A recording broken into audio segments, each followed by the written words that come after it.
Welcome to the Flat Earth Debate Uncut and After Show.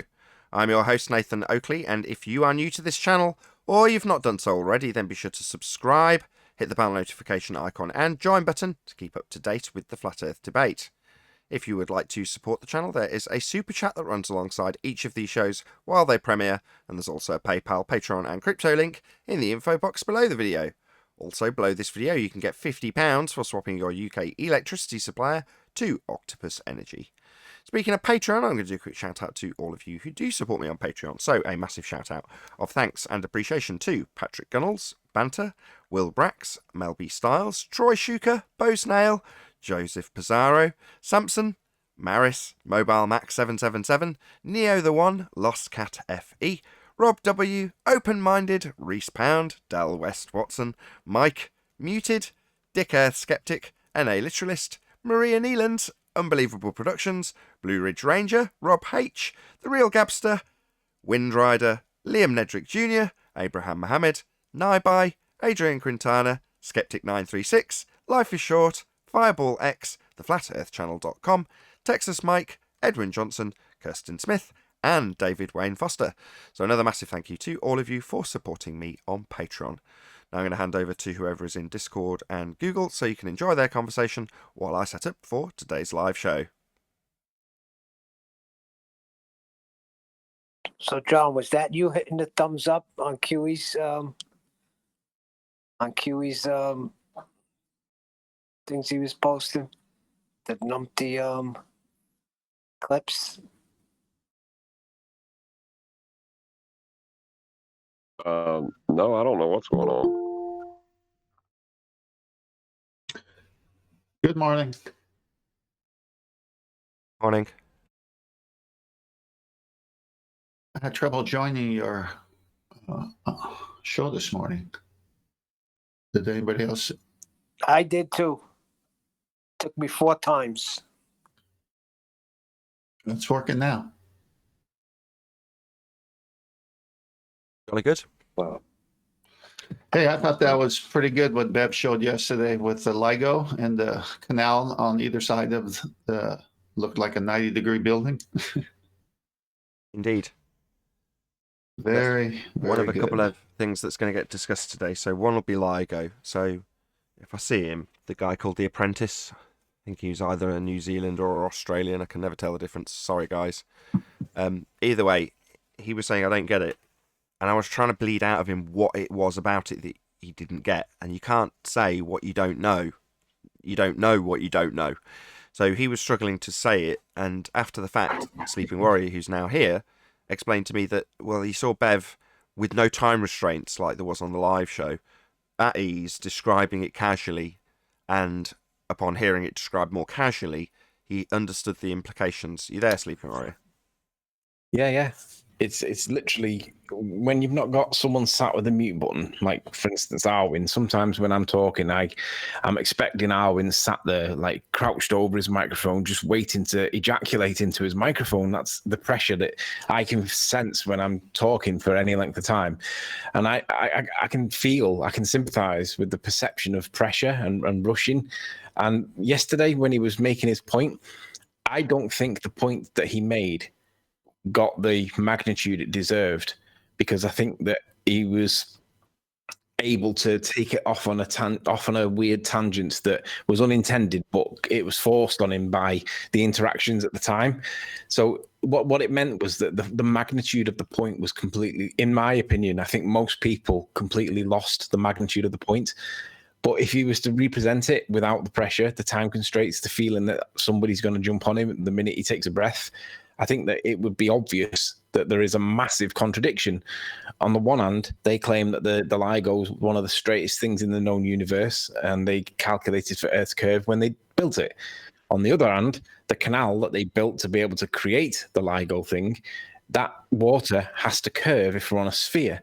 So if they've built it and accounted for the curvature of the Earth with regards to the calculations, and the canal alongside it is how they actually did it, then the canal's got a curve, and therefore the LIGO can't be a curve, or the LIGO is a curve, and the canal is, the LIGO is dead straight, and the canal is bending, and you should be able to demonstrate or measure or prove somehow, I don't know exactly how you do it, but there should be a way of demonstrating the differential between the Earth's curvature with the canal and the straightness of LIGO. No, And no, which no, way no, around no, is no. it? That last one you can discount because that's self-defeating in the respect that the whole purpose of there being a canal there is to achieve the straightness. So to say, well, there's got to be a difference between the straightness they use to achieve the straightness of the machine and the curvedness of the thing they use to achieve the straightness of the machine, and how much there is a difference between the two. That's Yeah, self-defeating. but you're assuming that. See, they say that curved and straight are similes, even though they're antonyms. They treat them as similes, and we say no, straight lines are not curved lines. But they seem to think that they are, and they think that the curved line of the canal would be represented by the curved line of the thing, which would be dead flat. So we're back at we live on a flat ball. Yeah, to achieve flatness, you've got to get away from curvature. So, yeah, you're right. Antonyms, or the antithesis of one another, is what straight and curved are. Listen to how ridiculous that sounds. It's ridiculous, yeah. But You did gotta that be message kidding come? me.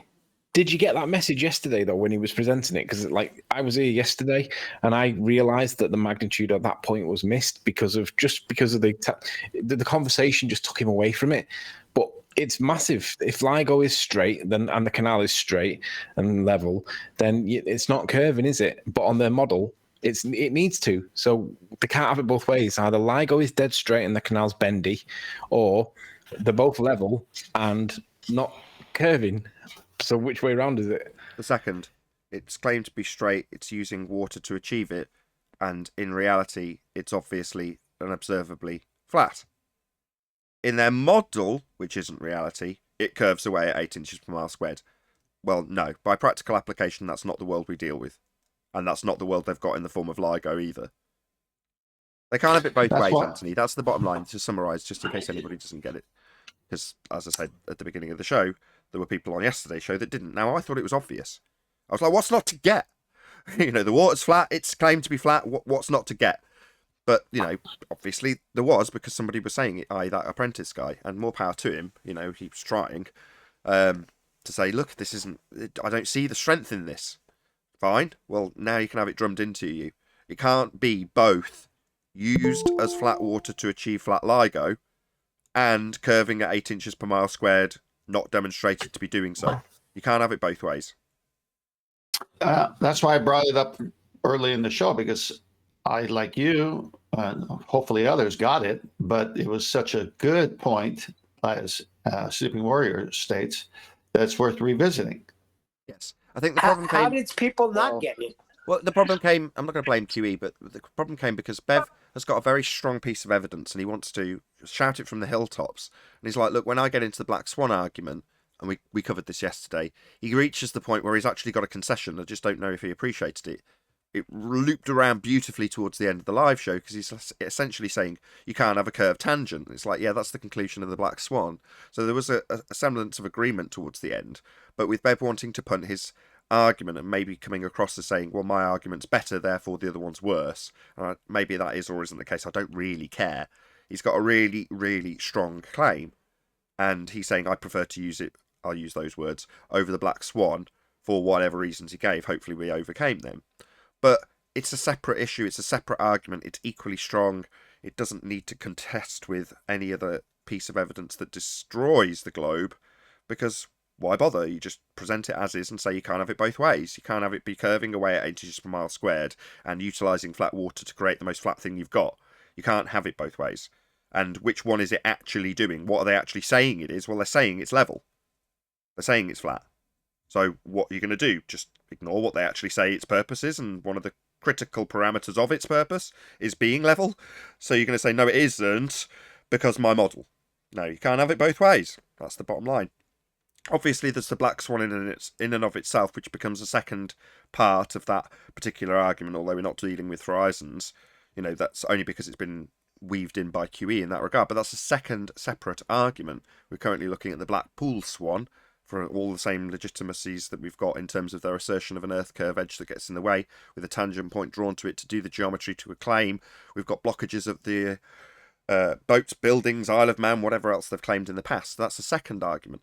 But there's also a third argument which has been thrown into the mix. We're now a month in, and it's becoming more and more prevalent, which I'm really pleased about.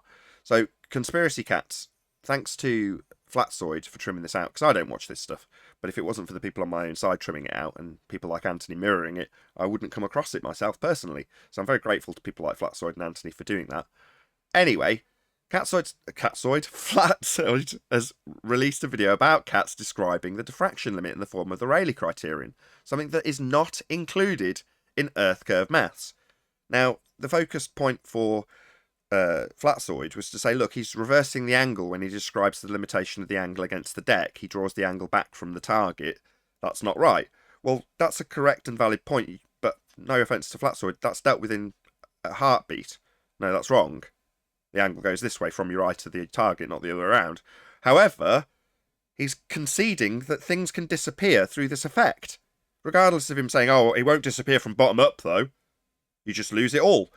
Okay, so there is another effect, coincidentally the very same thing we argued about for 3 straight years, called the diffraction limit. What's that? What's diffraction, Nathan? What, the thing I tried to bang into cats with him constantly fundy muting me on Anthony's channel? The diffraction limit. Yeah, that's correct. He's now talking about it. And it's not in Earth curve mathematics. The only reason things disappear into the distance, regardless of whether or not he's obfuscating the fact that it's bottom up, they disappear because they're behind Earth curve. And only because they are behind Earth curve. That's what the calculator asserts. And 3 years ago we were saying, what about perspective? Things can disappear through an angular limitation. They reach and breach the diffraction limit. So how on earth has cats come to the conclusion that it's somehow beneficial to a globe Earth argument that excludes perspective, and a coincidence, of course, 1.2 times the square root of the observer's height in feet is where you'll see this diffraction limit. Oh, my bad.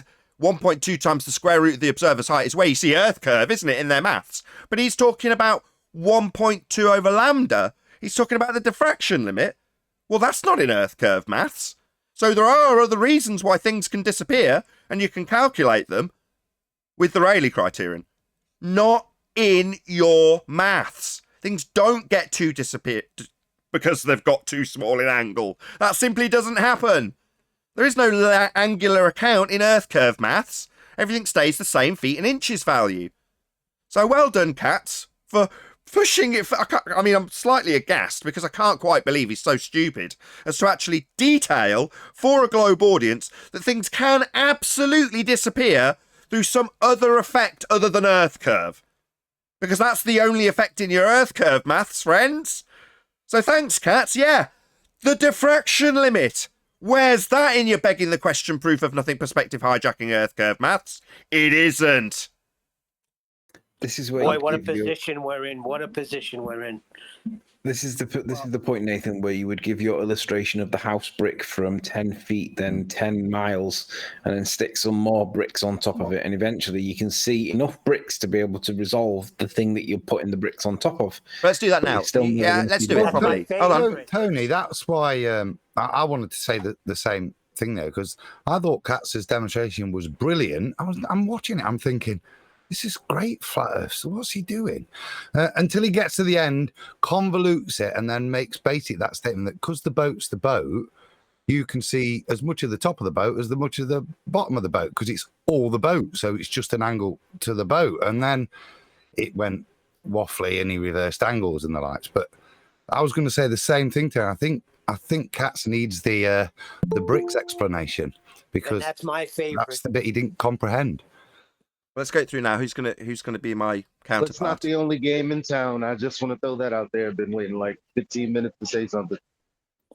I also too debunked the heliocentric model in my own way last night. But you guys continue. I'll wait.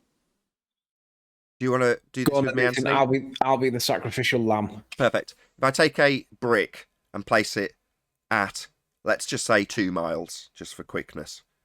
Can you still see the brick at 2 miles if it's an 8-inch brick? No, don't be ridiculous. You probably couldn't see that from, 100 meters. Well, let's just say a mile if it's 8 inches. But at 2 miles, Okay, a we'll mile. assume No, we can't see the brick at a mile. at 2 miles, it's definitely long gone. Then you can't resolve it. It's too small. The angle's too limited. A la Cat's demonstration of the Rayleigh criterion and the diffraction limit that would be reached and breached at 2 miles. You would concede a brick at 2 miles, too small, 2C. Correct? Yeah, it's the same reason why we can't see Paris from New York, Nathan. But I understand that because I'm a boring globe earther, so I understand that. So yeah, you're definitely not going to see a brick at 2 miles away.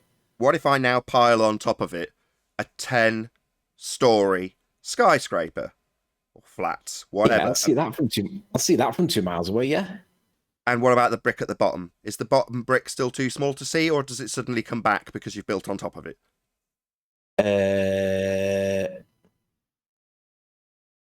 So you still can't see the brick at the bottom of the tower. It's still too small to see. It's still in the most limited of angle. However, if you build on top of the brick, which is still in the limited angle at the deck, near the horizon, the stuff on top of it has a wider angle. You've increased the angle to the stuff on top of it, but the stuff at the bottom is still too small to see. Ergo, the building is now obstructed, according to their mathematics of Earth curve that's got in the way at this distance, to the tune of 8 inches per mile squared. No, there is a limitation to the brick at the bottom of the building, making it too small to see. But the rest of the building can still be seen because you've got a much wider angle to it. Likewise, in the boat example given by Katz, can you see the propeller of the boat? No. Why not? Oh, well, because it's under the water. Oh, so there's a limitation to our angle to the propeller because of the deck. The deck stops us seeing what's underneath that limitation. So we can't see the propellers. So our 0 line is going to be the deck. And from there you can work up and the angle gets wider and wider and wider towards the top. More and more limited towards the bottom, where the limitation of the deck starts. Towards the sky, no limitation on the flagpole, but a limitation that stops you seeing the propeller. Therefore, your 0 angle is the deck, and where the most limited angle resides, causing diffraction at the most limited angle. The thing is, Nathan, there is a bit of a problem here, though. How big's a brick? What? How big's a brick? I don't know, about 8 inches. And over 2 miles, do you know how much curvature there is? It's 8 inches per mile squared, Anthony. Yeah, so there's 2.67 feet of geometric drop. So you wouldn't expect to see the brick at 2 miles when there's a 10-story building on top of it, because the brick would have gone behind the Earth curve, Nathan. Okay, That's wrong. but I don't need the Earth curve to be an assumption in a begging the question fallacy when I make my example. If I say I do it on a runway, Anthony, if I stick it on a perfectly flat, perfectly level runway, at 2 miles, can you resolve a brick? We're going to take Earth curve assumptions out of the equation. Yeah, but the obstruction I'm seeing is caused by Earth curve. No, it's caused by, excuse me, the calculable limitation of the angle, as described by conspiracy cats, calculable with the Rayleigh criterion, detailed by a fundamentalist religious globe-believing zealot. You can calculate its disappearance by way of its limited angle with the Rayleigh criterion. It's called the diffraction limit. So would you agree that it's an equivocation if I was to calculate the obstruction and blame it on Earth curve? That's why we call it the begging the question, proof of nothing, perspective hijacking Earth curve calculator. When you put the view in orthographic and have the side of your own head on the one side of the page and the target on the other side of the page and a straight tangent drawn to an Earth curve obstruction, the only assertion for its disappearance, bottom up or otherwise, is Earth curve getting in the way. Now, how do they remove all aspects of perspective? That would be angular limitations and the diffraction limit causing it to disappear. Well, they give it a feet and inches value that does not change with distance. So in calculating the limitation of the angle detailed by conspiracy cats, you don't have those factored into your maths. You have one straight line and an Earth curve edge obstruction. Only an Earth curve edge obstruction. And the angles are ignored by way of feet and inches or meters attributions to the targets. So what you're really saying is because objects do get obscured from the bottom up in real life, that correlates with a mathematical model that allows us to make predictions that seem to match it based on the conditions at the time, gives us loads of wiggle room to give arguments about whether the Earth's curved or not. But actually, it's a total equivalence and it's correlative. And basically, it looks a little bit like Earth curve, but really it's something else altogether. Is that what you're saying? I'm saying one of the many myriad of things that you could detail for why an object in the distance disappears, either bottom up or otherwise. One of those factors is calculable with the Rayleigh criterion. One.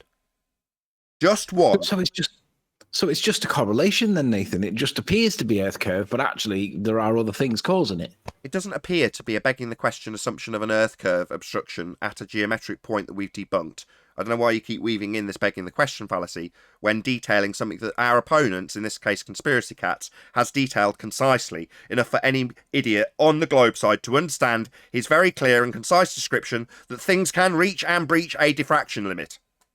Tony, just to help you, Mr. Baller, Tony, if you go to Baller Ranty, there's a picture on screen I did for him a while ago that describes this. He even named it Panda Boat. Well, let me just answer Nathan's question. He said, I don't know why you keep going to it. The point I'm trying to make is for those of us that realize that mathematics is an abstract correlation with the real world that you can describe with mathematics, right? But because it's correlative and it's abstract, it doesn't mean that's the reason for why we're seeing the things we're seeing. So I can calculate it as though it were a ball, and it seems to match the real world observation where the angular size limitation and the reduction in visibility and the blending in, the diffusion. No, it doesn't. But if I calculate it as though it's a ball, you're going to think that the thing that I'm calculating means that we're on a ball. Only if you think that the horizon is the beginning of that obstruction, which Exactly. is There the you book go. of Black Swan. Stop playing games. Exactly. There you go. He's playing baller, Eli. But yeah, Eli said it, I've said it, Anthony will circle jerk 5 more times without taking the hint like Arwin does. I'm sorry, because I'm just trying to get, you're burning up time. I'm trying to get to my thing. Go ahead, Eli. Unless, Adam, did you want to make a point? I had your picture up, but did you want to make some No, point? no, for no, Eli? no. That was it. It's an interesting point that Katz has got wrong when he could have. I think we've heard the Ranty who's got great understanding of how this compression works. Like I said, he even has a boat named after it. The Panda It's boat. interesting that compression that he understands or used to understand, he seems to have completely forgotten it when he's making the claims of the mountain relative to Blackpool Tower. He seems to have completely forgotten about that compression artifact. So it's like, that's going to come back and bite you at some point, Ranty. We've still got the pictures. Eli's busting. Come on, Eli. Come on. Do you want to ejaculate for us? Tell us what it is that you're talking about, what you want to Stop say. saying ejaculate. Ejaculate means yes, interrupt. yes. What? Go ahead, Nathan. No, I'm introducing you, Eli, but Anthony's incorrect use of the word ejaculation. Ejaculate is to have an outburst. Yeah, he's the pressure's building up. You can tell that he's dying to say whatever. So come on, Eli. Let it go. All right. Well, first, let me ask you, gentlemen, if you were going to light 50% of your neck and above, where would the light source have to be? If you had 50% of your what in a boat? Your head. 50% of my head in a boat? If you have 50% of your head lit, where would the light source have to be? Above you. Really? Okay, well, On that the works side too. lit. Sorry, make your On the point, though, side, Eli. Don't up drag top. out the misunderstanding of your point. Just make your point. Okay, fair enough. So now I've been attempting to roll out this argument for a long time. I've shared it here. I've shared it other places. People get it. The ballers, they don't actually have any rebuttal whatsoever to it. And so this is about the geometric impossibility of the sun lighting the moon with you standing on a globe. So you have the sun that's setting yesterday. You have the moon in the phase where it's 50% lit to the west, where the sun is setting. 50%, right? And so I says, well, I'm going to wait till sometime after 1 o'clock to take an actual picture of the moon, just so everyone knows that it's there, even though time and date also says it's there, that it's in the same phase that it was all day. And the point is, at 1:17, when I took this picture, I had my friend Roger take a picture of the sun in Holland, in the Netherlands. That's geometrically impossible for the sun to be lighting the moon from that direction, because the Netherlands is east of my location, and I'm looking at the moon setting to the west with the portion that's lit 50% on the other side. Cool, very cool. You'll have to present it diagrammatically in some form so that it can be shown digestibly, rather than here's the sun, here's the moon at my location, here's the moon or the sun setting at in Holland's location, my friend in Holland's Master location. B. I posted pictures. Do you want me to share my screen, I don't know if or Adam's are doing you it. going to pull them from? I think Adam's done it for you. That was just one of mine that I pulled up. No, he's got them in Master B. He Okay, posted them. Okay. Master Give B. me a second. I'll set it up now. If Oh, you're Thank going to you, put it Adam. up for me? Yes, please, if you can. Is it the pencil diagram? That's one of them. Okay. Well, that is the diagram. Yes. Well, I'll bring that up while we're waiting for Adam. Although everything seems to be... Everything's stalling on my computer today. It's not doing what I'm asking. Things are happening that shouldn't. oh, stupid. There we go. You got it. I've got the pencil diagram if you want to bring the others up while I'm doing it, and I'll present you afterwards.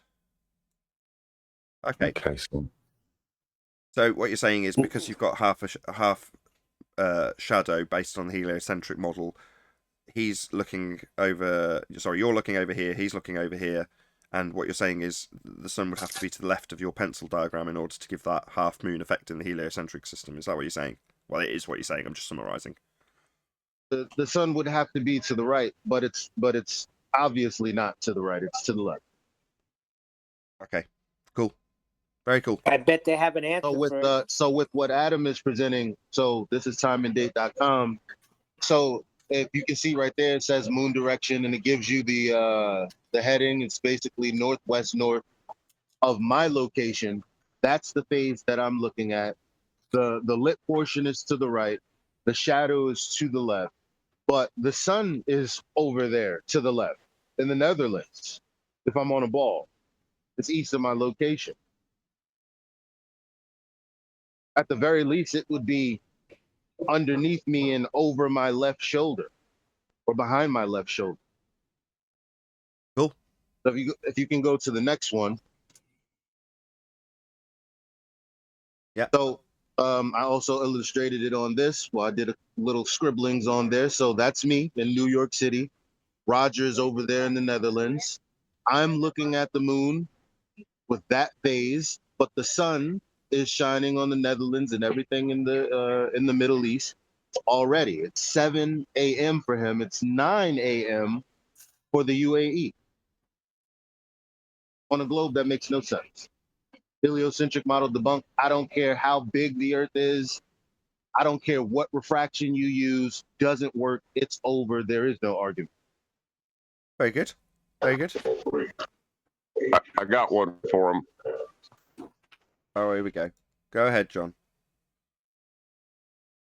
That's an excellent demonstration of time dilation.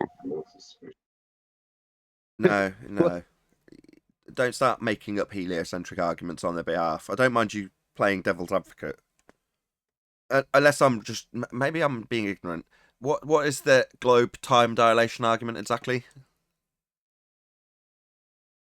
Well, as the distance, like the curve of the geodesic. You're just making this up. I can tell already. No, it's the curve of the geodesic. Like with LIGO, depending on the inertial direction you're traveling, you'll have distances grow, and time will seem to last longer. Yeah. What does this have to do with these geographic locations? I've been watching the behavioural panel called the Behaviour Panel. Anyway, they talk about something called fading facts. And someone starts strong, and then towards the end they start talking a bit more like this about what they've got to say. Sort of like what John's doing. Oh man. He's slowing down, so he's dilating.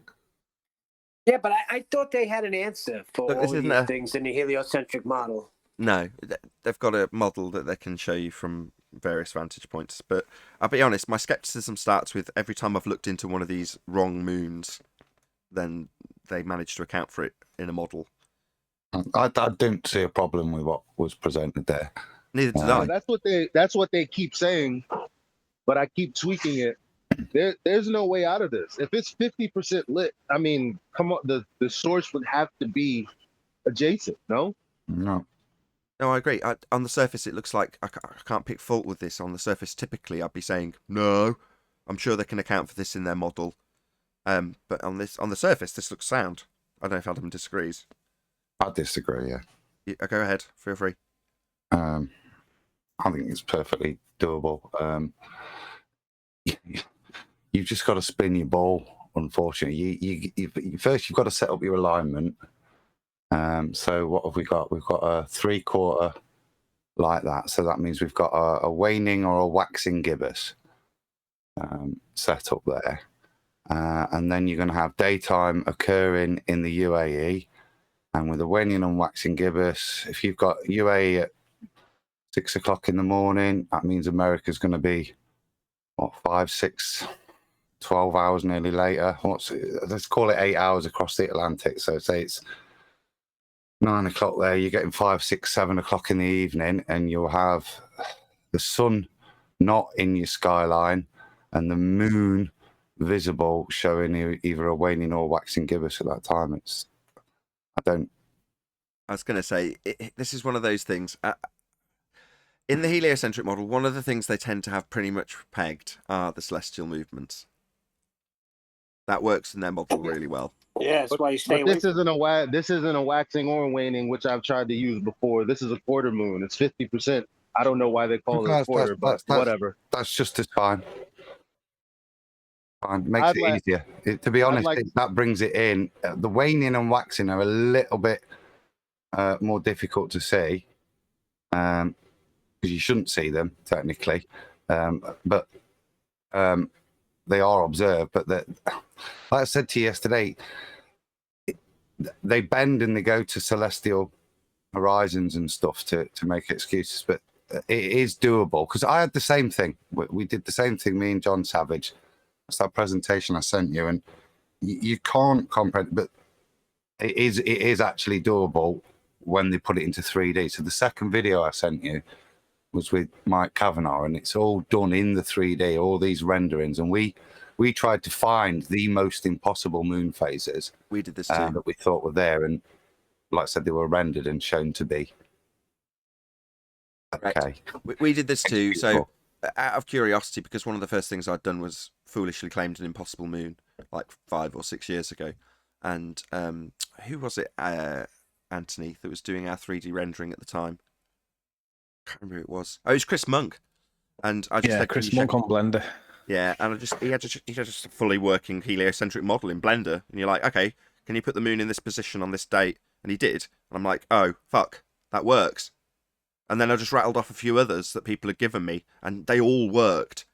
And from that day to this, don't get me wrong, I don't want to knock you down. I want to say, yeah, it looks good, knowing full well that in the back of my mind, that's why I'm peppering it with, my skepticism is this, that, and the other. Because, like I say, when I'd seen it modelled, and there's very few people that have got that, we cry out to them to give us a model.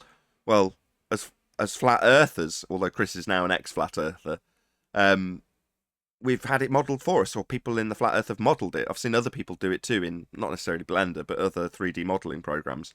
Like, there you go, there's your heliocentric model. The most fascinating thing for me was what happened when Chris turned the sun on. Do you remember that, Anthony? I will when you start talking a little bit more. Go on. Well, he's got all these, obviously all the different planets in the solar system moving around. And then he says all of these lights that you're seeing are moving around with the sun at the centre and the black, but there's no actual light in this model coming from the sun, casting light onto everything. And then he showed what happens when you turn on the light. It suddenly, everything looks wrong because it's got shadows on it in weird places that there shouldn't be. But yeah, whenever they show you, if you're lucky enough to see an actual rendered heliocentric model, the sun won't be turned on as a light. No, I don't remember that, if I'm honest. You might not have been there. I spend a lot more time. You tended to wander off, get bored and disappear, or do other things while I was sat for hours and hours watching Chris make stuff in Blender. So I did fall asleep once. Do you remember me snoring? Say again? I did fall asleep once. Do you remember me snoring? I do, but I just remember sitting up with him for hours and hours and hours and hours, modelling stuff out. Saying, more about this, how does this work, how does that work? Because I wanted a good comprehensive understanding of the heliocentric model, and suddenly I got this resource where somebody's got a model, and they can show me it working. So instead of having to sketch out as Eli's done, and conceptualize it in 3D, there it is in 3D, and you can go, here's how it works, here's how they're... And the conclusion I came to was the same as Adam's. In terms of the model, I've said this before, I just haven't given it any context. It is to be admired. It's a beautifully eloquent model, the heliocentric model. And my admiration for that model has gone up since becoming a flat earther, since getting a better understanding of it. You go, wow, it's a very, very good model. I'm not going to deny it. If it's such a good model, hang on. If it's such a good model, how come we have that eclipse where the shadow's on the wrong side in that video we watch? There's anomalies within the model. Nothing is perfect when you're trying to model something and correlate it with reality, because it isn't reality. That's the bottom line. It's just another philosophy. Equally, I could say, with the same admiration, has any of you seen Lord Stephen Christ's rendered 3D concave model? Has anybody ever seen that? No. It is exceptional. Well, Yeah, he's sitting in jail. I would love to see them try to put this up on Blender, because when I did the sun setting on the west of, or on the east of Australia with the moon, yeah, someone modeled it, and I was like, okay, I can see how very close it is. But when you look at the observer's position, they're not looking at the phase that that they're suggesting works in the 3D. Like,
Welcome to Flat Earth Debate Live. I'm your host Nathan Oakley, and if you are new to this channel, or you've not done so already, then be sure to subscribe, hit the bell notification icon and join button if you'd like to become a Nathan Oakley 1980 channel member and keep up to date with the Flat Earth Debate. If you would like to support the channel, there is a super chat that runs alongside each of these shows while they are live, and there's also a PayPal, Patreon and crypto link in the info box below the video. Also below this video, you can get £50 for swapping your UK electricity supplier to Octopus Energy. Most importantly, if you'd like to join the discussion, simply mute the page you are currently watching, then click the link in the info box below this video to join the panel and express your views on the nature of Earth. If you do join, please don't swear. If you do, you'll be ejected, and if you are, please don't try to rejoin the stream using sock accounts. You'll be warmly welcome back on the next stream. Please also share the show on social media. Sharing the show obviously increases the live audience, but this in turn increases the chances of a more diverse panel. So please share the show on Facebook and Twitter. One last time, if you're new to the channel or you've not done so already, then be sure to subscribe, hit the bell notification icon and join button to keep up to date with the Flat Earth debate. Now, we are joined by the Adam Meakin, Sleeping Warrior, 10th Man, Neil, Father of a Stolen Child, Eli, Chocolate, Brian's Logic, and a whole bunch of people in Discord. So welcome, one and all. Morning, morning. Hey, hey, hey, hey. And everyone. Good morning. Get hello for someone in Discord. Hello, hello. Hello, good to have you all. Welcome, one and all. Any evidence of a physical, geometric, sphere-edge horizon, formerly known as Earth curve, and I'm going to preface this by saying it's the single assertion in the Earth curve mathematics. Any evidence of Earth curve? Only in the maths. No evidence, but we know how far the LIGO goes. Well, that's the assumption. Oh, that everything- was amazing. We know how far the lie go. I didn't pick up on that pun. Glad Eli's here. Good job. We know how far the lie goes. That's brilliant. That's probably one of the best to date. Yeah, that was good. Excellent. We also had a concession, which I'm going to go into now, which I'm quite pleased about, to say the least. So, hashtag conspiracy cats. Thank you very much indeed for conceding perspective. Again, so 3 years ago when we were arguing about the Isle of Man, we were discussing the requirement to include the fact that things can get too small to see, and this is calculable with the Rayleigh criterion. Now, Conspiracy Cats has done a very nice presentation, albeit with one error in terms of calculating an angle back from a target to the observer when describing it not being too limited. Other than that minor error, which we'll excuse, Cats has conceded that things can get too small to see by way of calculating the angle for the thing that you're looking at. Now, given that back when we were arguing with the calculators and people were applying it to pictures that we saw, in this case, of the Isle of Man, there was no angular representation calculable. There was just a straight line drawn with a tangent point claimed to be blocking the bottom of whatever we were observing. There was no representation of its angular size, and certainly no concession that things could disappear through any other cause other than the calculator's assertion that Earth would get in the way. Now, I'm sure lots of globe-believing fundamentalist religious zealots are now acutely aware that things can definitely disappear, and it is definitely calculable by way of the diffraction limit in the Rayleigh criterion. That's not in Earth curve maths. And the way it's excluded from Earth curve maths is by way of using feet and inches values for targets. So there is no perspective in Earth curve, but perspective is real, and things can get too small to see. It is calculable. Now, in the pre-show, we gave an example with Anthony playing along, although I'm just going to do it on my own in this live show, just so we can get through housekeeping. If you take a brick that's 8 inches and put it 2 miles away on a runway that's perfectly flat, you can use the Rayleigh criterion to calculate how quickly it will disappear, i.e., at what point it gets too small to see. And we will assume, without doing any maths, that an 8-inch brick is too limited by way of its angle at 2 miles. So at one end of the runway, looking to the other, you cannot resolve the angle to the brick. It reaches and breaches the diffraction limit. At that point, an industrious little worker bee decides to build a 100-story skyscraper on top of the brick that is too small to see because its angle is too limited against the deck. Now, from that same exact vantage point, you can see the now increased angle to the bricks above the brick that is too small to see. Ergo, you can see the building, but you can't see the bottom brick because it's too small to see. Now, this is the diffraction limit in action based on the limitation with the deck. If you were to transpose this into the water, your 0 line is the deck. That is the limited angle starting point. How can I explain this? What's your angle to the propeller? Oh, you can't see it. What's stopping you seeing it? Well, the water's stopping you see it. It's underneath the water. Oh, right. So we don't have any angle to the propeller below that 0 line.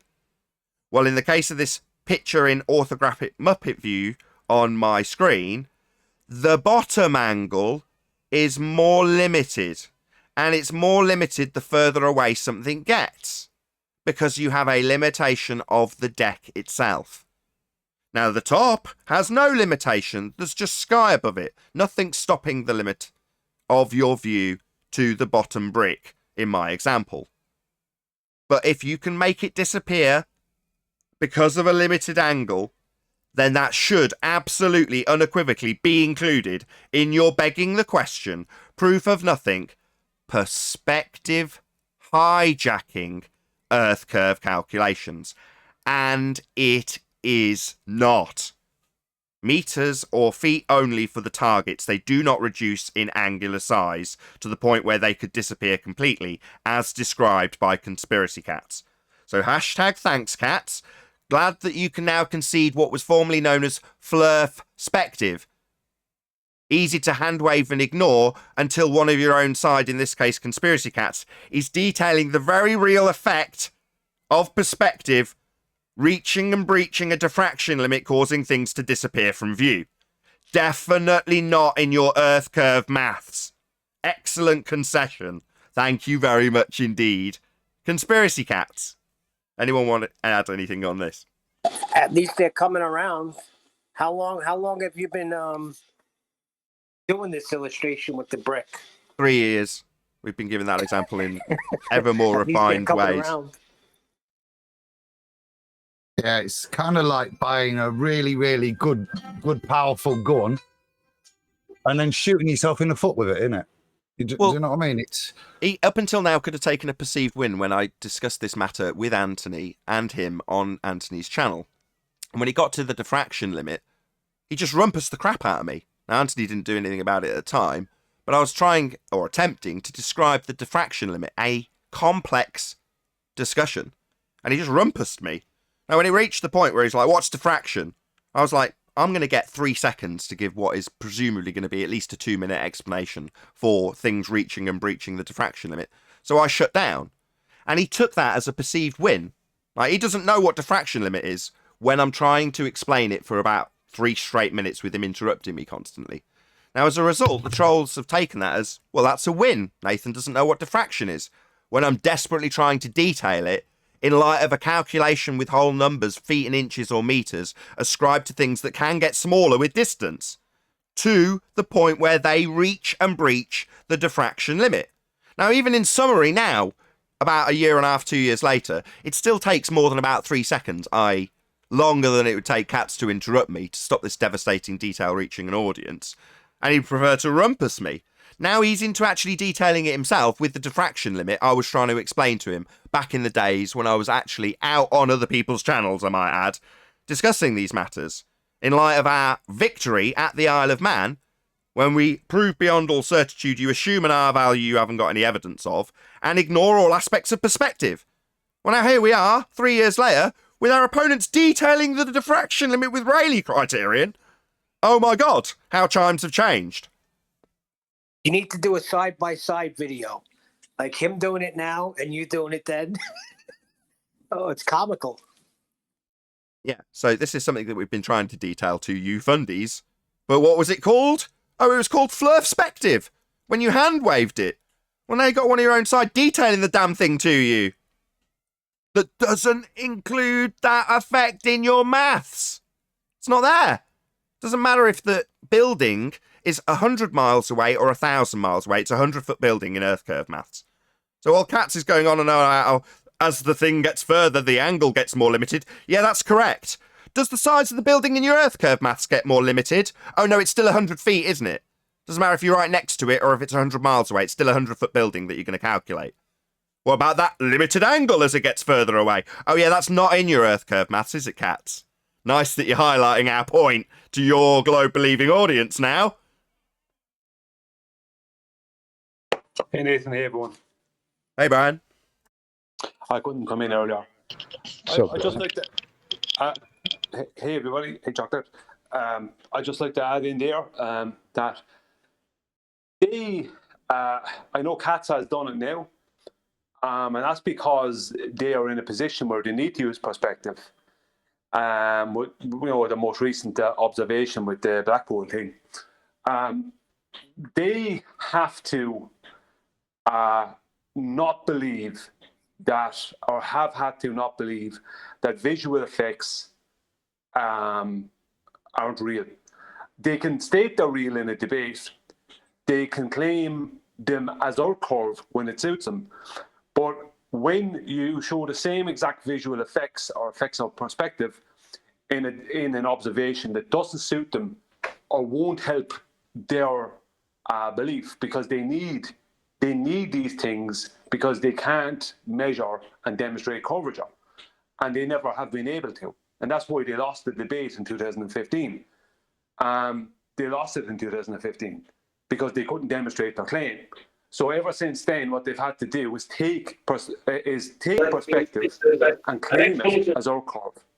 But simultaneously, while claiming perspective as our curve, denying that very same perspective in observations that doesn't suit them. And this is only just like a milestone really with conspiracy cats, detailing and addressing that things can get smaller with distance, because they would not accept even a simple thing like angular size change. They would speak about it, but when it came to showing them in an observation, they would claim everything is our curve and nothing can be angular size change. And that's just angular size change. We're not even speaking about any other effects, just purely angular size change. They would not address it. But they will say it's real. Well, this is the thing that. Once in a while they will though. Well, this is the thing that amazed me, Chocolate and Brian. Sorry, Chocolate. This is what amazed me. So I'm watching this on Flatsoid's channel, going, I can't quite believe what's happening. I was aghast, going, my God, conspiracy cats, you're detailing our argument to your audience. An argument that is completely ignored in Earth curve maths. And we fought tooth and nail whilst being berated as using perspective when detailing the Rayleigh criterion, which apparently we don't need because we're doing geometry. That's now debunked by the Black Swan. So it's like, you couldn't pick a better, from our perspective, or worse from Cat's perspective, time to start highlighting the Rayleigh criterion. I mean, has the guy lost his marbles? From the Globe side, this is awful. Why would you do this? I mean, I'm really pleased. Great. So what's diffraction, Cats? Something that's excluded from your maths. What's diffraction? That limit that can be reached and breached for things to disappear. So something other than Earth curve then, because you've only got one assertion in your Earth curve column. Earth curve, not perspective, not flurfspective as it was hand waved 3 years ago. Now you're detailing the very effect to your audience. I can't believe our luck. It's like he's on our side. It's like Ranty, who, let's be honest, wasn't that useful when he was here, is now over there on the Globe side fucking everything up for them. And Katz, who was formerly our opponent, is now on our side telling them about perspective. We're an upside down world. We are, Nathan, because they're claiming perspective as their argument, and we're claiming geometry at this stage as their argument. Yeah, that's what I was trying to... Bizarro world. Yeah, that's what I was trying to get across to the audience yesterday. Don't go past the win. At the point where you're having to say to them, no, you should be claiming Earth curve gets in the way. No. When you reach the point where someone like Craig, Fight the Flat Earth, is saying, don't listen to these flat earthers when they say a bulge should get in the way. Take the win. Yeah, that's right, boys and girls. Don't listen to flat earthers.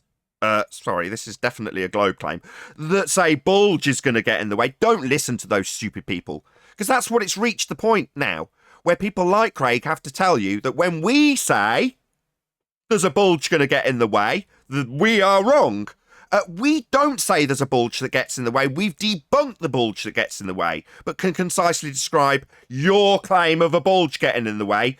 but your audience should disregard us saying you say a bulge would be in the way, because it isn't. So you're going to tell your audience ignore flat earthers claiming the bulge should be there. We don't. You do. It's a bit like Simon Dan telling his audience that our reference frames are ruined. We don't have any. It's a globe claim to prove spin. But you can tell your audience how the flatties and their reference frames are ruined, or the flatties and their bulge are ruined. No, we've just won. You've literally got to deny your own claim in the first instance now. Or start fighting our arguments about how the Rayleigh criterion can definitely be factored in, but isn't in Earth curve assertions. We're in a good position. Nathan, I threw one of my favorite concessions of a Glober in, I think it was Master B or Ballbusters, one of them.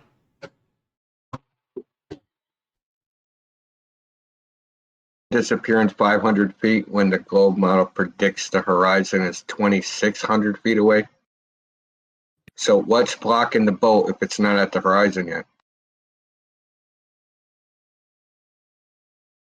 I don't see anything blocking the boat. I see the resolution. I see the camera being unable to resolve the boat. Oh, welcome to Flat Earth.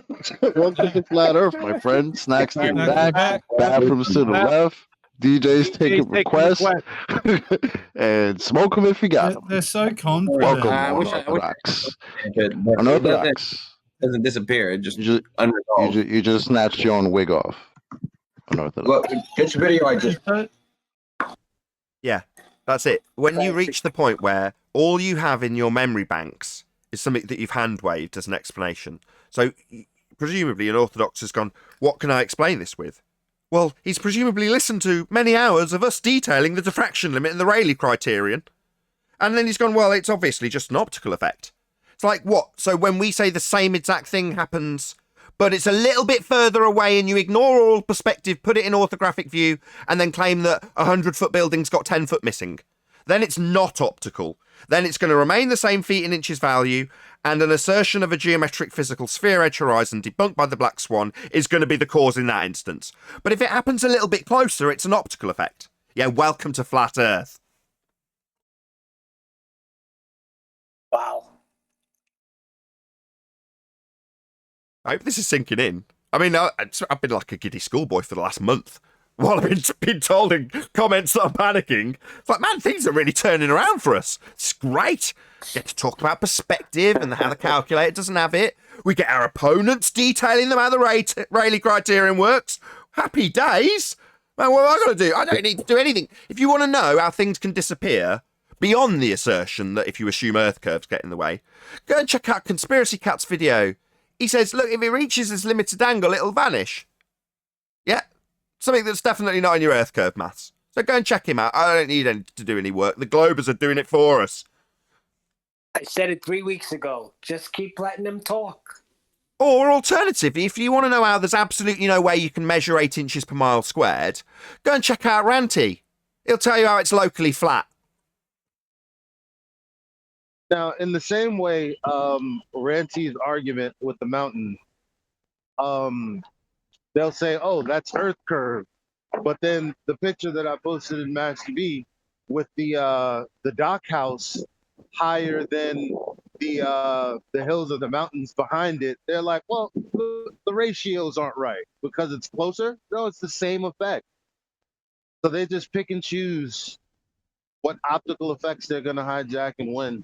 No, they don't. That's what I'm saying. That's why I'm rejoicing.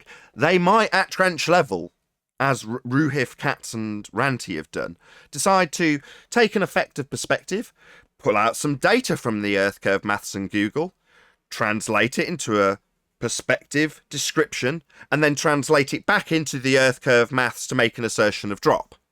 Now, that convoluted gaggle screw of nonsense isn't the assertion. The assertion is the Earth curve maths is something that you can compare to a picture to see how much Earth curve gets in the way. And if it's not quite getting in the way enough, you can refract the target with respect to the geometric horizon with 7/6 of a radius, because it's geometric and requires that R value that's debunked by the black swan. That's the actual claim. Earth curve gets in the way of boats and buildings. Check out any National Geographic video or any non-trench anti-flat earthers argument about what proves Earth curve. They prove it's proven by the horizon. That's what they'll say. I claim we've got an Earth curve edge that gets in the way of that boat, and look, the boat's going over it. Oh, really? Would you not say that potentially has reached and breached a limited angle, therefore you can't see it anymore because it's gone beyond the diffraction limit? As described by conspiracy cats? Because this geometric assertion of Earth curve getting in the way has no angular size change difference. It says the boat's 50 feet high, and it's still 50 feet high 100 miles away. Well, obviously it's too small to see. Is that factored into the Earth curve maths? No. So your actual claim, regardless of the trench level gaggle screw of nonsense they've extrapolated out from an Earth curve mathematics that they don't want to use really, because it's got a geometric horizon in it now, hasn't it? They'd rather just cherry pick out a bit of drop, do a bit of translating into a Mong trig that they're going to burn as a flat Earth claim later, and then translate it back in and say, look, it's the right amount of drop behind this Earth curve we can't see when we crop the image. Yeah, but that's where they're at now. You see, now it's the case of there is no refraction. It's locally flat. LIGO proves the globe because it's so horizontal, and the perspective is curvature.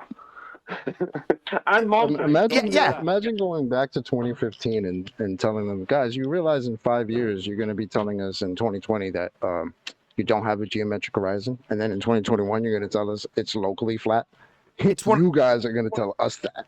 Yeah, it's going to be one of the few times I can turn around and say, at the moment, if I was a newbie who just arrived at this very channel, in years gone by, I've said, no, too cutting edge for a newbie, go and watch a bit of Mark Sargent, get your head around a change in paradigm first, and then come here. At the moment, if you just happen to land here, it wouldn't matter which side of the trench you listened to, you'd still realise it was flat. I think 5 years ago, Chocolate, if you'd have said that, you'd have been called an utter moron, mate. I think you're right. And now the utter moron that would have called us that is now claiming it's locally flat. It's great. Yeah. Well, I just want to point out that that very guy that you're speaking about, Rumpus, he has supported a no refraction perspective argument that involves a locally flat, geometric horizonless photograph since it came out. So Rumpus is stating that it's perspective and locally flat that proves the curve, and there is no refraction. They'll support O'Brien, won't they? That gives them a faintest hope if there's any indication that they could have some waffle around it just to keep their hopes alive. They'll support it, mate, even if it's contradictory, as they show now, to previous positions. Oh, I think some of them have to. I don't think for 1 second that people who are in the know on the Globe side are in any way thankful to Katz for what he's doing currently. I'm almost certain that they'd rather he kept his mouth shut. Because arguing in the framework of perspective with a gaggle screw translation with whole numbers taken from heights you haven't acquired is embarrassing in the first instance to just a cursory onlooker. But in the most devastating part of the argument, you've got something that is excluded, nay, hijacked in their Earth curve maths when they ascribe feet and inches values to targets. So having someone on the Globe side saying, look, this target reduces in angular size. Oh yeah. And it does that when you tell us how much should or shouldn't be seen based on how much Earth curve gets in the way in these Earth curve maths. That reduction in angle to the point where it can disappear completely, that's factored in, is it? Oh, it's not? Well, what's the excuse? Should we go back in time and see what the excuse for why it's not in there? Oh, it's because it was called flirtspective, as opposed to being detailed concisely by Katz currently. You couldn't make this stuff up. Well, I would just like to say that LIGO proves the globe because it's just as horizontal and flat as the canal that runs along the side of it.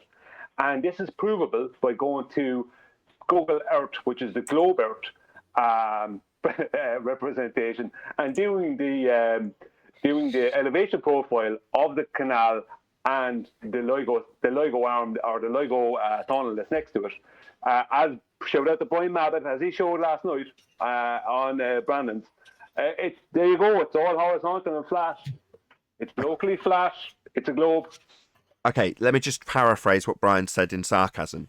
He's saying, sarcastically, because LIGO is perfectly level and flat, and because they utilised a canal, which is a water level, to achieve it being perfectly flat, therefore, it's a globe. Now, that's paradoxically, nonsensically stated by Brian in sarcastic tones, but I'm going to rephrase it. It's flat because it's obviously, observably, and measurably flat. This is backed by the fact that water, quote, level was used to create something that is claimed to be about as flat and level as it can be. Now, none of those descriptions include anything whatsoever to do with a begging the question proof of nothing perspective hijacking Earth curve calculator, or an assumption of a radius value, or an assumption of tangent planes being drawn out from any particular point on LIGO to the centre of a presupposed spherical Earth. None of those things which fundamentalist religious globe believers do comport with what actually takes place on the flat plane we dwell atop. One of those things being water level and LIGO described as perfectly flat. These are demonstrators of a flat plane. Further to that, it's being described by fundy globe believers as how flat it actually is. That's the current situation, right, Brian?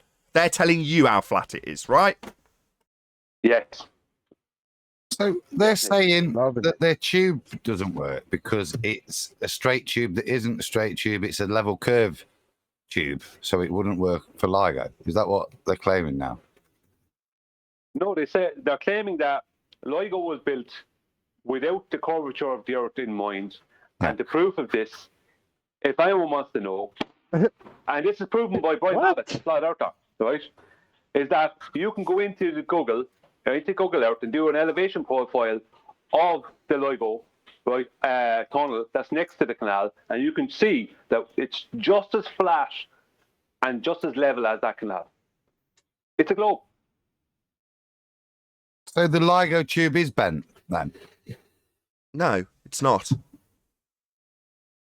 But it's level with the water that conforms to their ball, they're saying. No, it doesn't conform with the ball. That's the point. It's not conforming with a ball.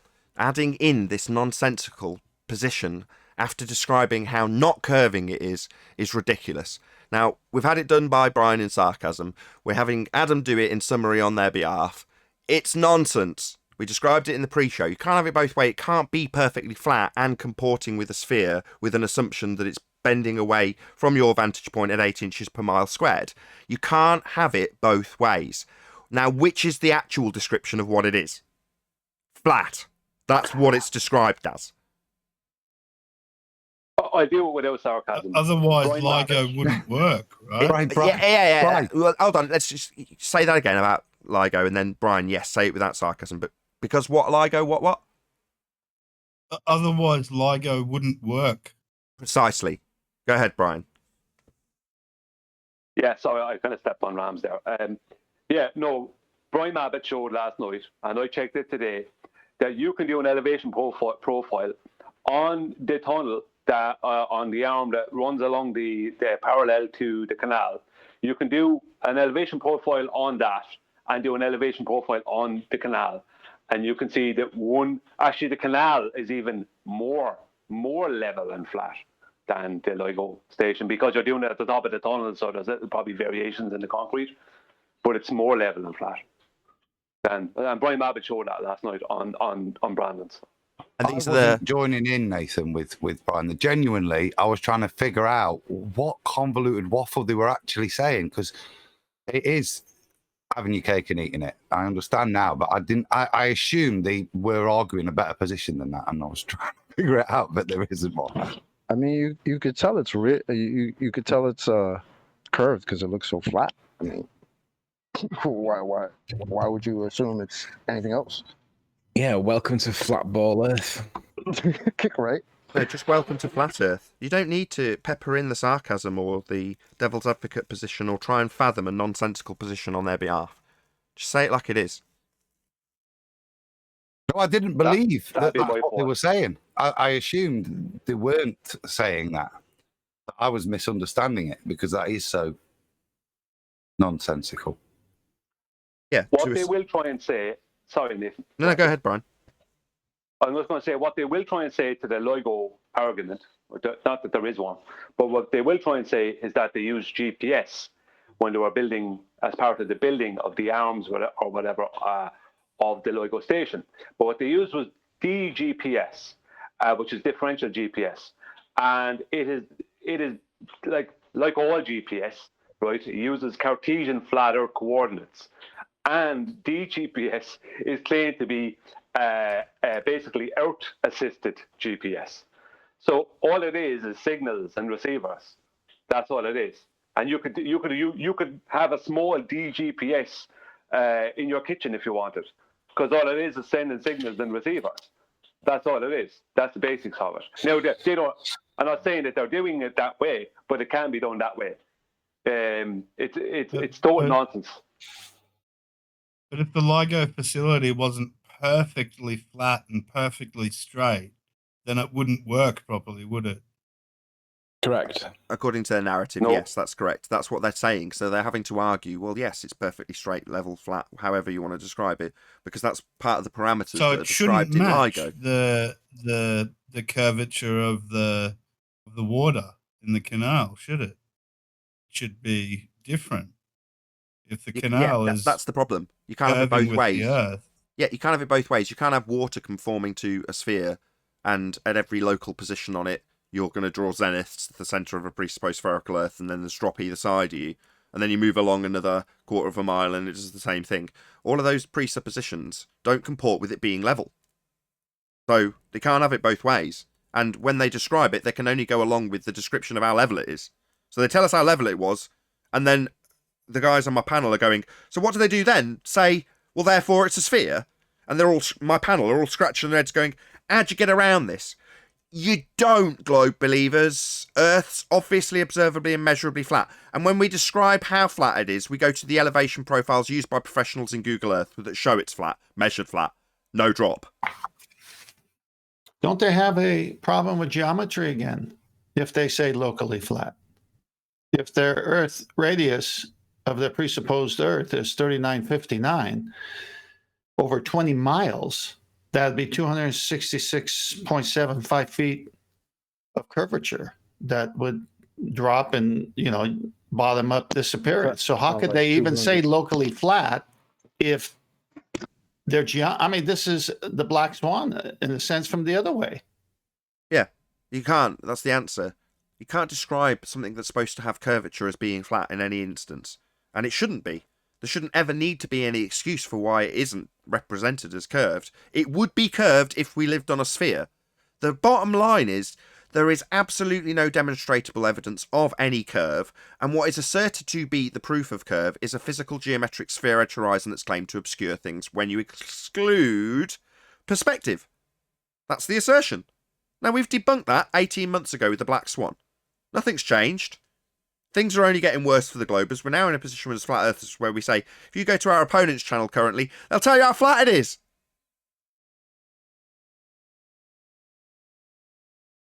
Yeah, it should really be just self-evident. And if it was, we wouldn't be here talking about it. The very fact that they have to defend it, to me, is one of those things that, well, obviously it doesn't stand on its own two legs, your little model. That's why you have to defend it. It's ridiculous. Well, when their own geometry destroys it, it is a model, it is a presupposition, because they can't use the geometry that they say it's got its foundation in. Right. Well, that sucks. Yeah.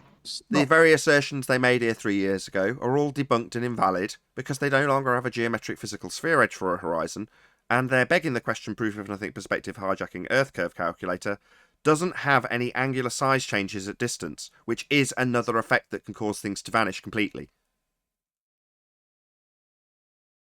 I think if we go back, you said defend it, Chocolate, and I think that probably could have been the case 4 years ago. I don't think that's the case now, and it's probably the cause of such mental pain is that instead of defending it, they're having to lie for it for their ball now. Yeah, we're seeing that. But it's a funny example. Like, you heard the clip with Unorthodox, right? When he answered the question, it was almost like he sounded confident in his answer, but not realizing his answer is our answer, right? Like he's supposed to have a completely different answer, but when told that the parameters of his response, which is, you know, Earth curve, can't be in contention because there's no Earth curve at that point for that boat to disappear, he very calmly says, yeah, I just see the boat not being able to be resolved by the camera. And it's like, I mean, you heard us. We're all like, okay. Welcome to Flat Earth. Sad thing is, he still doesn't realize. But it's like, as they're saying it, it's like, I don't know. I don't understand the psychology of it. It's crazy. As he was saying that, he didn't have a problem saying that because he didn't have to defend his globe at that point because there was no horizon. The horizon was behind that. So all he had to do was just give an honest answer. So he didn't need to tell a lie or to make stuff up or to try and go into gymnastics, mental gymnastics and mathematics. He just said, no, just can't resolve it. You know, because that's what is actually happening. So at that point, he was able to just be honest. But if that boat was beyond the horizon, well, he perceive it. If it's missing a bit of it, then it's definitely gone over the curve that he believes is there. But the funny thing is, this is the same guy who's been here on this show numerous times telling us that the things only disappear because of curvature. Chocolate, do you remember the illustration? Because you used to work in the lumber shop, as I recall. And I said, these ballers, when they say straight is curved and curved is straight, they're lying, because when they go to Home Depot or a place where they could buy wood, and they're looking for 10, say, 2x4 pieces, they're looking at it and they'll say, no, not this one, it's warped. Give me that one. Let's check that. Yeah, this looks straight. Okay, not this one, it has some curve in the, yeah, that one looks straight. Yeah. They know the difference between curved, warped, and straight, except when it comes to their presupposition. Everybody does until that knowledge messes with your world paradigm. Then all of a sudden that has to change, and then you start saying silly things like levels curved and you know, things like that. Because what else are you going to do? It's like cognitive pain that you're going through. Right. And a need to try and explain away things like perspective and the Rayleigh criterion will lead you to detail it, thinking, well, I've done a good job now. I've explained the Rayleigh criterion. I've just completely ignored the fact that it's not included in Earth curve maths because the targets don't get smaller with distance to account for this angular limitation that could cause them to disappear. But I'll detail perspective, because then it feels like I've challenged their ideas of perspective because I know more about it than they do. And because I know more about it than they do, I'm right when I ignore it completely and just do geometry with Earth curve edges that are debunked by the black swan. Yeah, that'll make sense. That'll make me sleep better at night. No, it definitely won't. When we're all laughing at you and going, thanks for arguing that we've got a diffraction limit. What's diffraction? Yeah, you guys, you used to use the base geometry to assert that an Earth curve edge got in the way when you ignored all aspects of this diffraction limit and questioned me if I knew what it was. Yeah, well, how times have changed, eh? Shout out to Godzilla37 who says, a globey tipped me off that these super chats trigger them. So here's to that. Thanks for the super chat, Godzilla37. I don't know why super chats would trigger You and Brian have made a claim that Why are you here? I've already told you. Get lost, you're a liar. I don't want you here. Wait for the I next don't one. want you here, Rumpus. Right? You're a liar. When you told me that you refracted everything when a tangent point horizon was explicitly described as something that we must factor in with its straight line to it, on recent clips that I've shown my audience, you kept coming back 3 times in a row saying I refracted everything, you piece of shit liar. Never come back. I don't want to deal with you liars. You're just poisoning my audience. Think you can have another crack of the whip? No. Don't come and lie to me and then think you can interject into this conversation. We're here having a good time, laughing about cats, detailing the very perspective you said we didn't need, Rumpus. Now, you're also a known liar, so I don't need your opinion on this. Go away. Go to Bible conversation, which is where I keep sending you, and you keep bouncing back in. I can't wait to see what they say next. He was coming in to try and address me about something that he wouldn't have been able to address me about. What would have happened is he would have had to try and overtalk me. He would have called me stupid. I would have brought up, well, if he got a chance to do it, he would have done. I would have brought up the fact that he was trying to tell a surveyor how to do surveying last night. You know, there's a lot of things. The man, like, I could have a normal conversation with conspiracy cats. I know, because I was on his channel and he was the moderator, and I know me and him could have a normal conversation once we didn't talk about the globe or flat.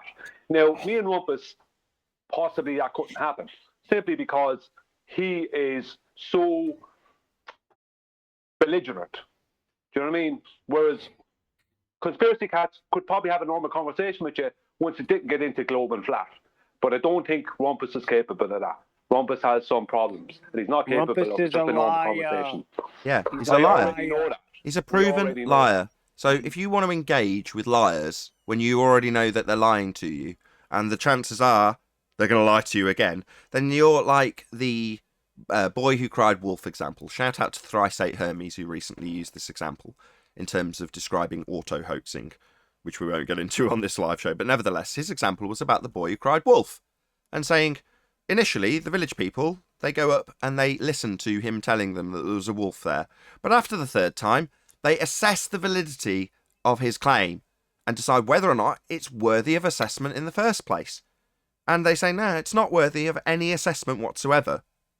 Now, the conspiracy theorist, and you might say, actually, him and the wolf are in cahoots. They want to eat all the lamb themselves. So if they can numb the village people into a false sense of security, when he cries wolf, he's done nothing wrong, right? He's got plausible deniability, right? That could be your argument. But aside from that particular argument, we're talking about assessing the validity of a liar. And once you've assessed that validity, do you keep going back so you can assess the validity of anything that that liar's got to say? Shall we spend time assessing the claims of this liar? I already know he's a liar. Now, if I choose to utilise some of the old lies he's told... Now, Katz wasn't even around on the scene when Rumpus and Ruhif were telling us about the geometric horizon, apparently, that it's all been refracted. Lie. Yeah? He wasn't even around then. So, Katz, you've dropped all of these people right in it. Yeah? And now they're having to lie. Now, fortunately for me, I can just state that quite overtly. Refracted everything, you piece of shit liar. No, never come back here, boy who cried wolf. We don't need to even assess any of your claims. Ever again. We know you're the boy who cries wolf and lies a lot, Rumpus, because we've demonstrated you a liar. Don't keep bouncing back in like I'm going to let you take part in the conversation. I'm not. You're not going to poison my audience's ears with your lies. Ever again. Go away. Let me break it down. I worked for this guy, James McElligott from Limerick, Ireland.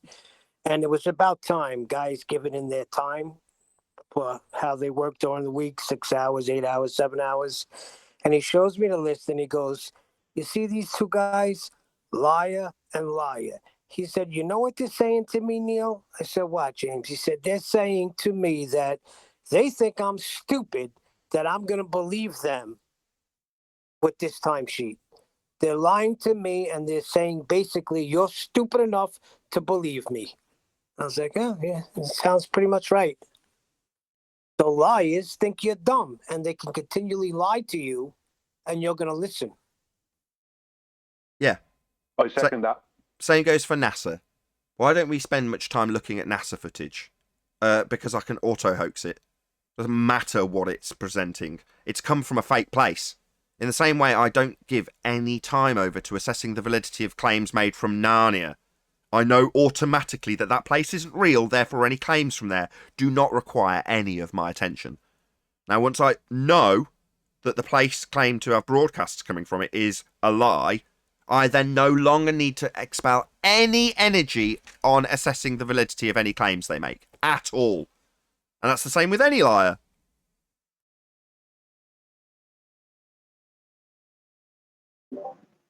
Yeah, what do they say? Fool me once, shame on me. Fool me twice, shame on me.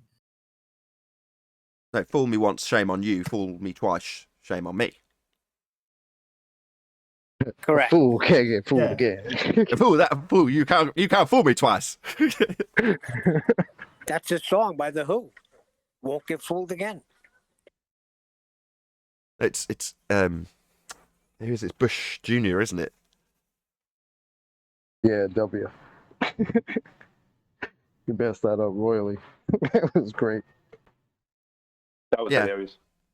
Go on, whoever that was Adam? No, that was Brian saying he messed up, but he said a precedent with that one. I just said that was hilarious. Boo. President. Yeah. Shout out to Shatner. He said he first Said, shout out to "Fool me- Shatner's fool me Bassoon, who once, says, shout out shame to on Disco you." Ball Earth. No, I'm not going to get to do the shout out and impeded. Shout out to Shatner's Bassoon. He says, shout out Disco Ball Earth. Thank you very much for the super chat, Shatner's Bassoon. Go ahead. Who was that talking just now? Rams. I was Who? just trying to get the quote right from Bush. I think it was, "Fool me once, shame on you." See, fool man doesn't get fooled again once he gets fooled once. That's where you want it. Right, but whoever said that they're taking you for a fool, Neil, with your time slip example. Exactly. You know, once they've got it over on you once, they think you're a fool. And Rumpus comes here and states that.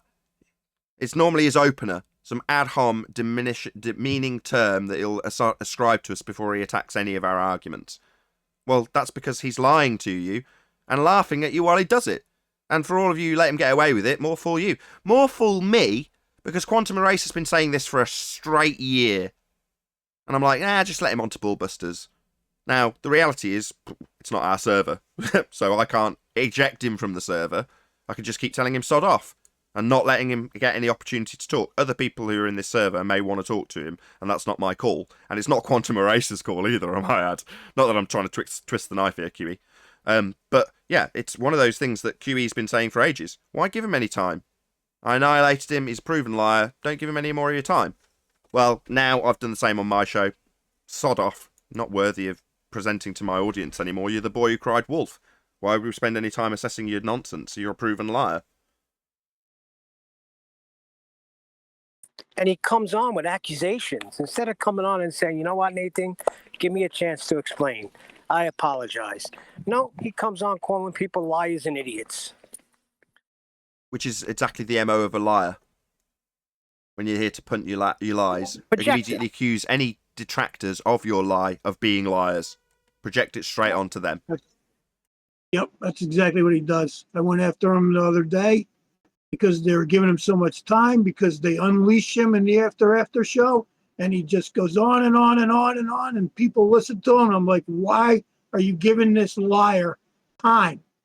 So he started calling me wanker and idiot, and he got into it, and I said, I told him, like, well, you're just parroting Nathan Oakley, the liar. So he just reversed it, projected, called me wanker, and just kept calling me names. So I called him a wanker, and I got muted. Because these globe trolls in here that have the mod status, it's just incredible. This whole thing, this after And that's show, the is problem with that absolute server. Hey, poison. let's not get into the server, right? I'm very grateful to have the access to this server. The fact that I there's agree, but why is he allowed to come on and say that? Even in the after show, Nathan, he's talking about you. These are well, the that's not battles to my that I audience. fight. What he's talking about. Just explain this. I don't have control over the server. It's not my server. But what I do have control over is my show. Like Quantum Eraser has control over his show, and he can do whatever he likes. And in certain instances, I think there's been 3 people, it might even be 4, tops, that I've permanently said you're not allowed on my show anymore for varying different reasons. Whether it be porn bombing the show, saying derogatory things about removing parts of my family from me, or overt lying. There's various different reasons that will get you permanently removed from my show. Now, one of them is being the boy who cried wolf and constantly lying. That's not going to help anybody who's listening to this show. Globe or Flatty. Do you recall? Theoretically, if I were to build a platform that could host your show, would you consider it? What do you mean? He's saying if he starts a Discord channel fully functional, would you switch? You can't ask that question. Come on. No, I'm glad the server's the way it is. I'm glad I don't have control over it as well. Yeah, initially you go, I want to be able to control everything. No, much better that it's kept by somebody who's completely neutral. And that's what he's saying. Right. You wouldn't have control over that one either. I'm saying if it was fully functional, it had people in it, new people that could actually engage, would you consider it? No. It'd be a bit useful. If there's other servers I can use and run a show from. I can run a show from any server I like.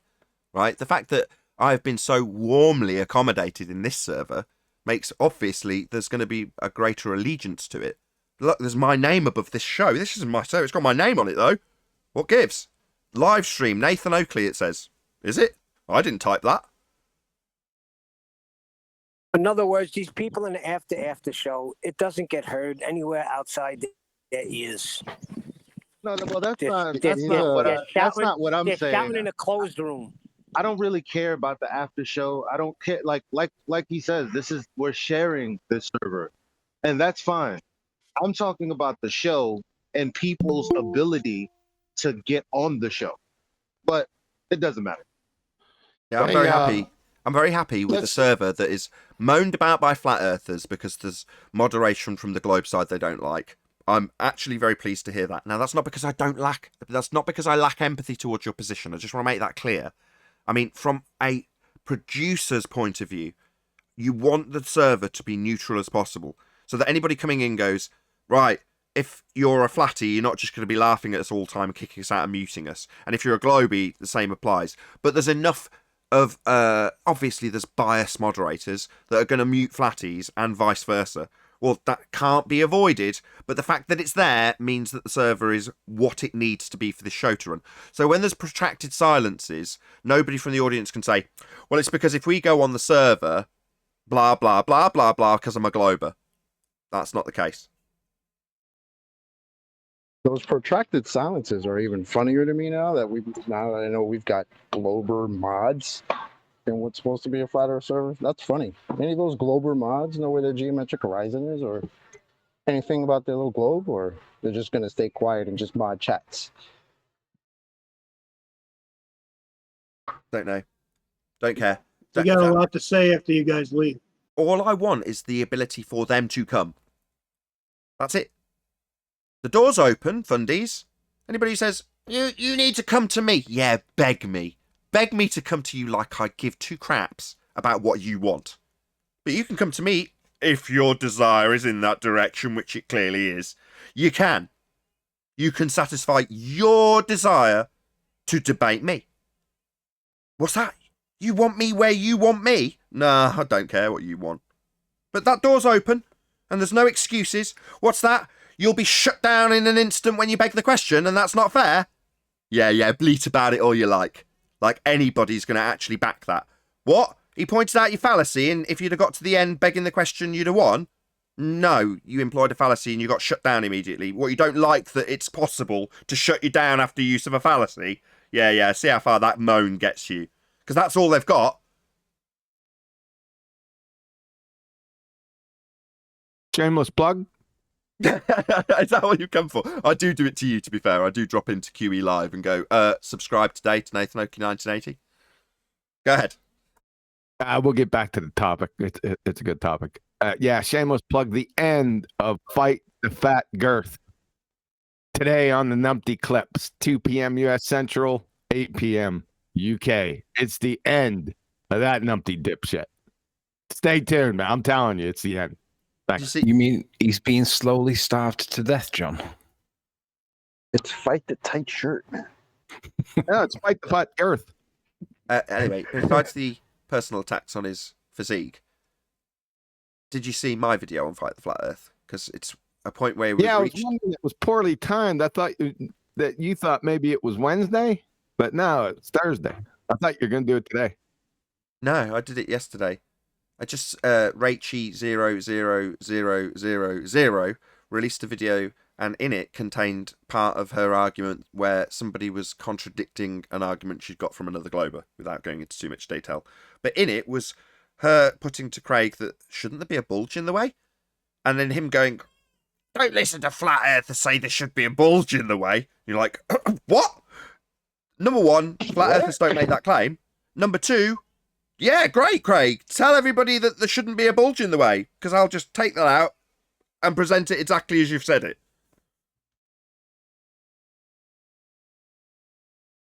So she was like, isn't this supposed to be a bulge? And he was like, nah, don't listen to them. He said, yeah, don't listen to flat earthers when they tell you there should be a bulge in the way.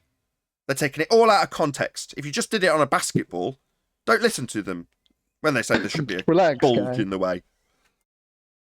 So relax, guy. Don't worry about that. Look over there. So in other words, hilarious, man. Locally flat. He told her she wouldn't expect to see a bulge. Well, yeah. That's what In other you words, tell a woman. win. That's hilarious. Well, that's a win. That's what I'm saying. Don't move past the win. So, right. So we shouldn't expect to see bulge.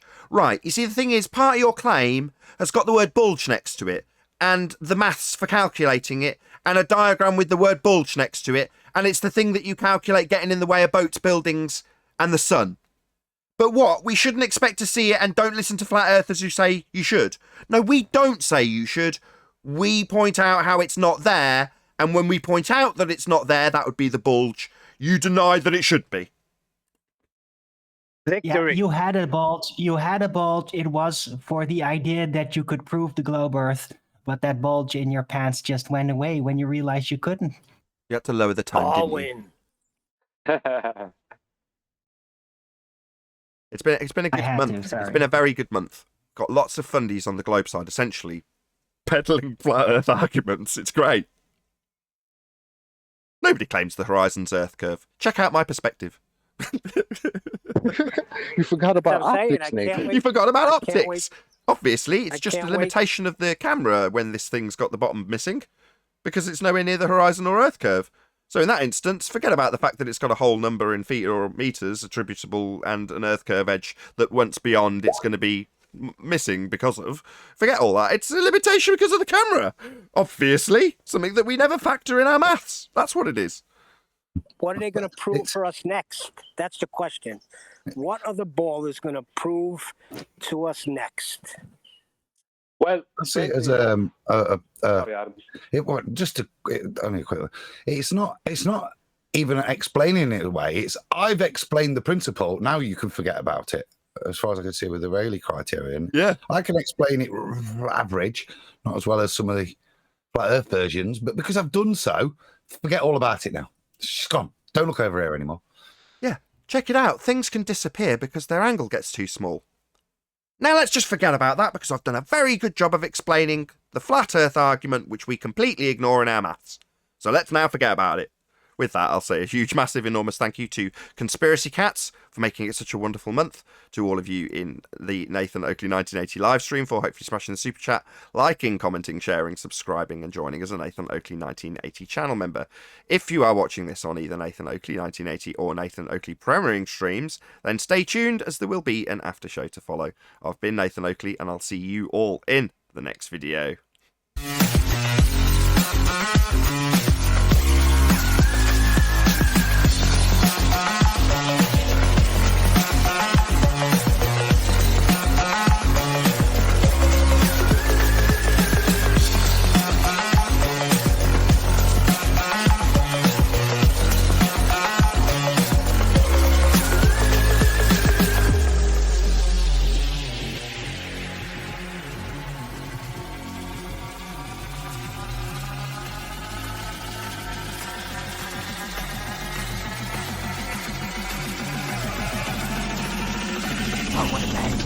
What a lovely day! Curve. That's funny now. Chocolate, you remember you remember my frustration as a regular fan when I was trying to come through the other way? Yes, I do. How the fuck is a new person anyway? Whatever. Yeah, I hear you, man. What are you moaning about? Hopefully not me. No, not you. And I always start off with, no, it's not you. I would love to have a conversation at some point with you, like at some time after the show, when you have time someday.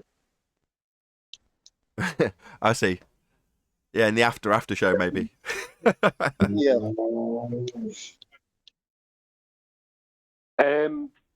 I just want to let everyone know that Bob Nodell proved relative density again. Don't chuckle. Don't laugh at him. Don't start off with that tone. I can do without the I aggro. have to. It's ridiculous. I have to. It's he claimed that relative density can't factor in an acceleration, even though Anthony showed an acceleration up the way. Because he was saying that when you drop something, it accelerates, right? And then And the first thing I thought about was, what about Felix Baumgartner's jump, right? Because he accelerated, right, and then decelerated when he got into the denser air, right? This is what happened.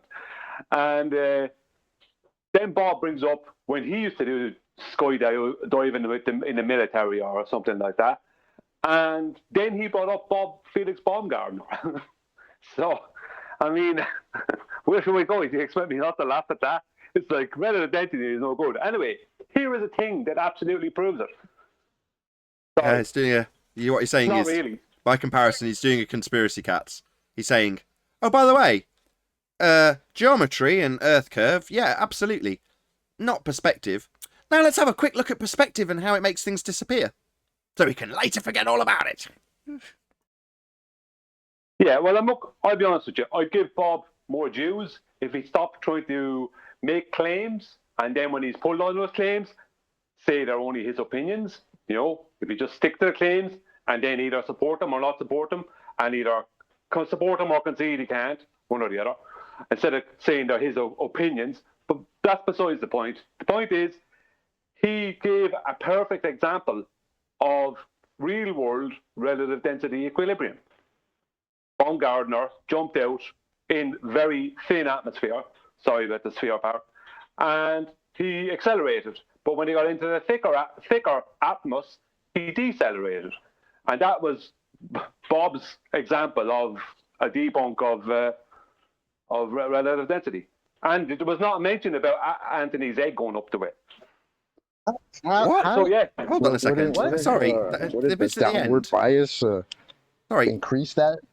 How is he decelerating? I don't even Sorry. understand. Why is Bob attempting to debunk relative density? Shouldn't he be attacking the heliocentric model, gravity, things of that nature? Things that are asserted in a world where we rotate and move around the sun.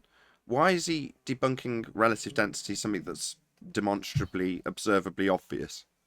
Because it's Anthony's Because he wants to claim. dielectric No, accelerate. it's very simple. It's very what simple. did- That way, he doesn't have to deal with actually supporting his own Is claim. there anything on me? So wait a minute. Did Felix Baumgartner dielectrically decelerate? Is that what we're talking about? Yep. That's what I'm saying, bro. Like, if the downward bias, my man's already going down. Shouldn't the bias kick in? Like, No, big he time? Like, dielectric what you mean? accelerated, Chuck. Come on, Dielectric man. This is accelerated. Always remember that Felix slowed down as Don't well forget- when he was falling through the air. That's what we're talking That's about. what I'm saying. That's what we're That's what talking I'm about.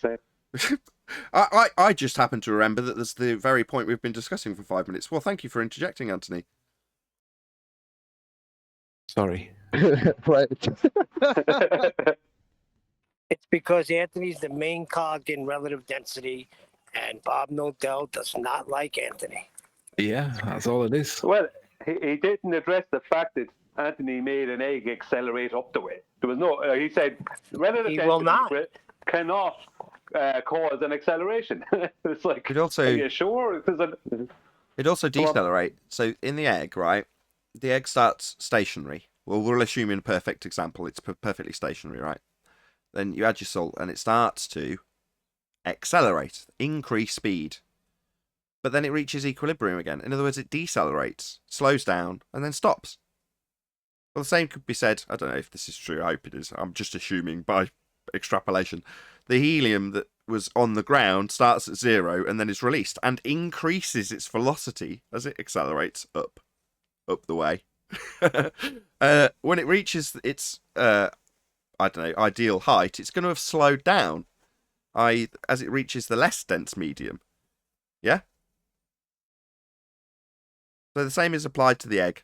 Even if I'm wrong about Felix Baumgartner and he didn't go high enough, it's not relevant because you can just show it in the egg. The egg increases its velocity upwards and then slows down to a stop. Well, So kind of like a forces- helium balloon, that will only go so high as well. So applying Newton's laws, a force is required to get it to accelerate from stationary, and then another force is Wrong. Don't bring up Newton's laws. Wrong. Do you need a force to have an acceleration? Do you need to ruin my point before I even make the point? Oh yeah, Newton's Yes. laws. His Why? specialty. Because they're bunk. Because the laws of motion And of that's the Newton point I'm were trying not to right. make. Because the laws of Newton- motion Alright, of Newton continue were if you're gonna not bunk 'em, go. right.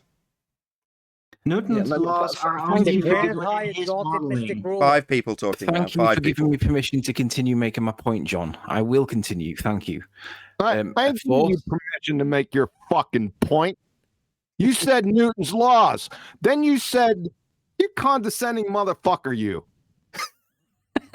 I'm just trying to get my fucking point out. There. Let's get into it. You want to challenge me? Okay. Do you need a force for an acceleration, Tony? I just Did want you to have make my breakfast? fucking point. Do you I don't need a wanna be force? fair. Does everyone else shut up? Just look. Don't rumpus the question. Is being asked, do you need a force to cause acceleration? Anthony, No, I'm please. being rumpused. All I'm asking is to be able to finish making my point for it to be then disassembled by anybody that wants to. Right, Anthony, you're going to plead for that from me when in the live show I specifically said that if you're going to use something that's false, or in my example, a fallacy, it'll get cut off and corrected. But you just want to ramble your way through this as it's being corrected and plead that if only you got to make the full point without anything being addressed, you'd be all cool, right? No, that's not going to fly, obviously. But the point I'm trying to get is the people on our side to hear the arguments being disassembled. That's all. All right, go ahead. I Fair give enough, you yeah. permission to do it. Thank you, John. So You're when welcome. the egg begins to accelerate, a force is required according to Newton. But then when it starts to slow down and stop again, another force is required that's the opposite force that came in before. I'd like to know what those forces are because they don't seem to be compatible. Now you can pull it apart, John. Fair enough. If we'd have all shut up, we'd have got there a lot quicker. I am actually sorry, Anthony. Within I'm the sorry. laws Can I of just apologise unicorn to Anthony? Hello? biochemistry. Hello? Sorry, Anthony. You were completely correct. My bad. Always goes wrong when John joins, doesn't it? Condescending asshole or whatever it was he called me. They have breakfast.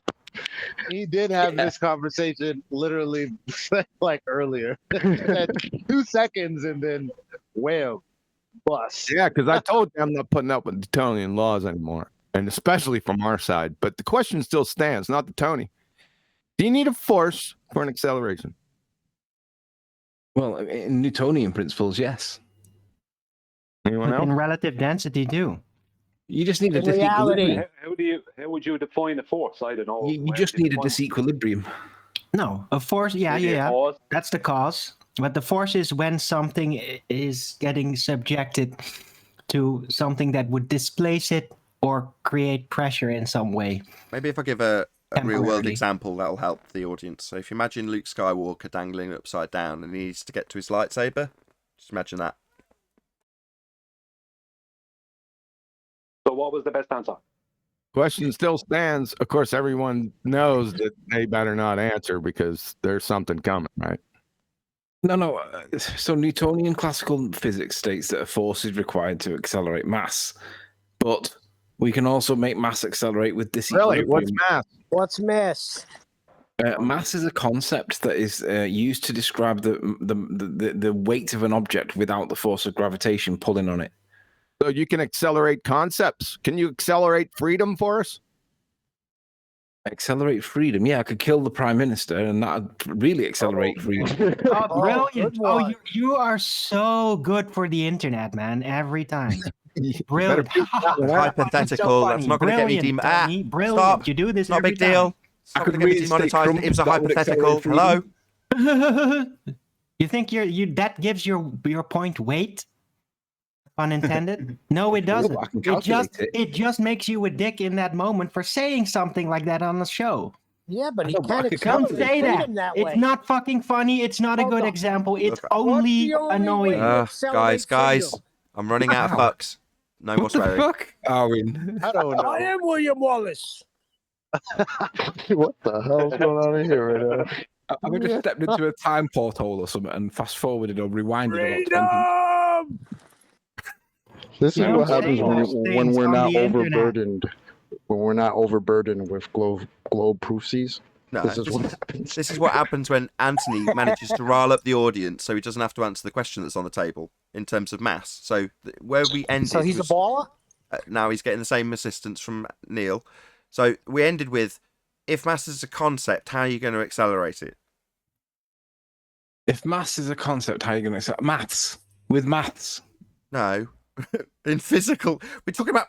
Oh, this is physics. This is a physics forum, not a maths forum.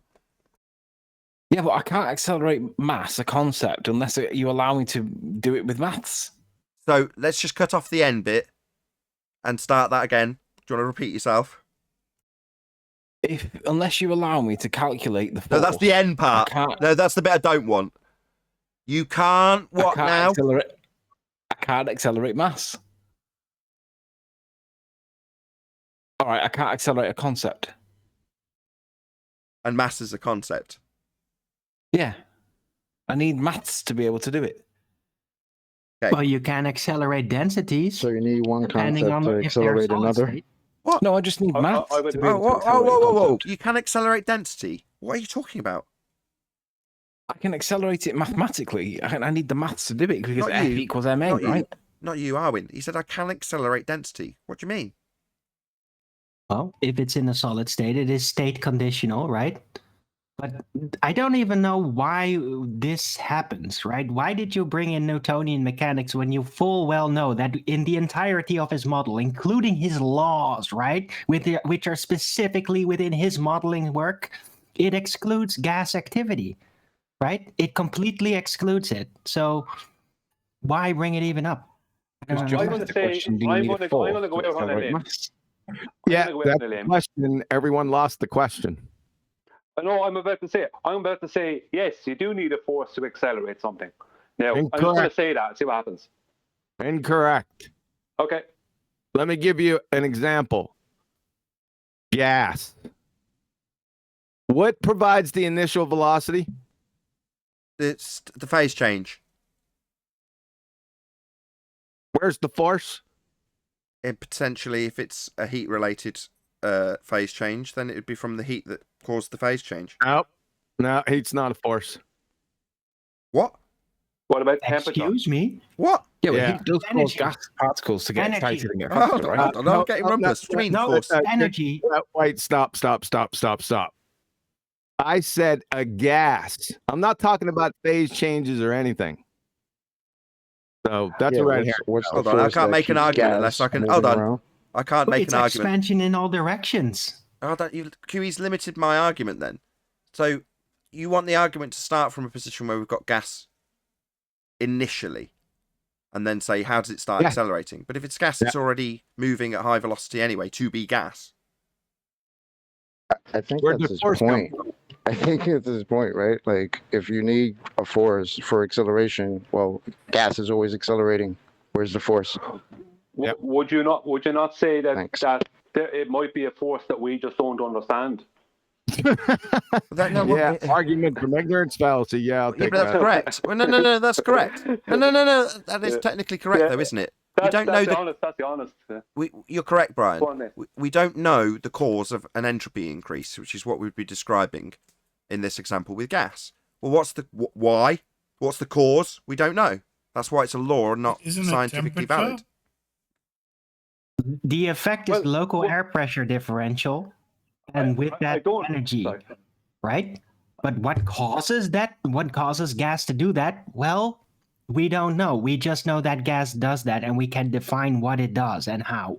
Right, that's the conclusion then, isn't it? So if you're going to assert Newtonian forces, then you go to gas and it's immediately debunked. Because, no, it's already moving at high velocity. It's not got any force attributed to it to do that. That's just what it does.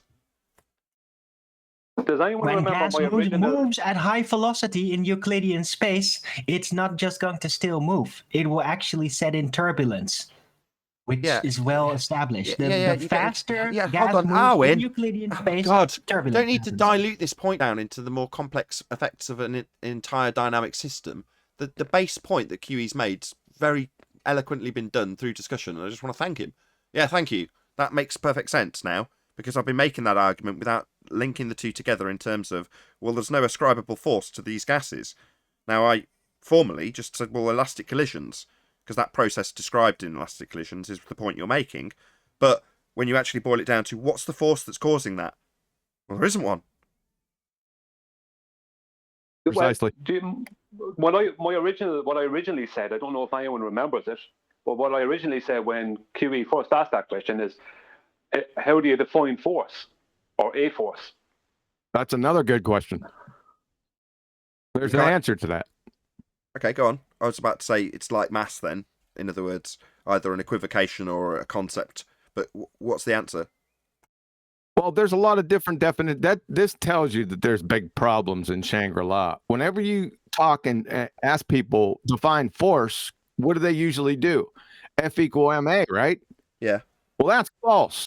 But you'll get a bunch of other different definitions, not only from people you talk to. If you look it up, there's a number of different definitions. There's a rooster in a hen house when you get that, folks. I'm just telling you. Different ones. Well, that's what pull F equals ma apart. Obviously, it's because of the m, right? It's because there's a number of different problems with it, but that's one big part, yes. Okay, so m being the mass, we've just covered that. What's the other problems?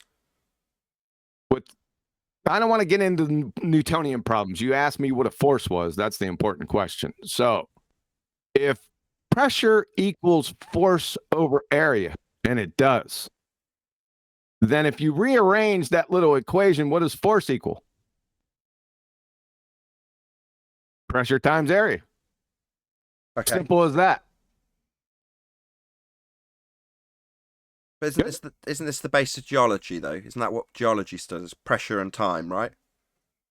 It's not time, it's area. Okay.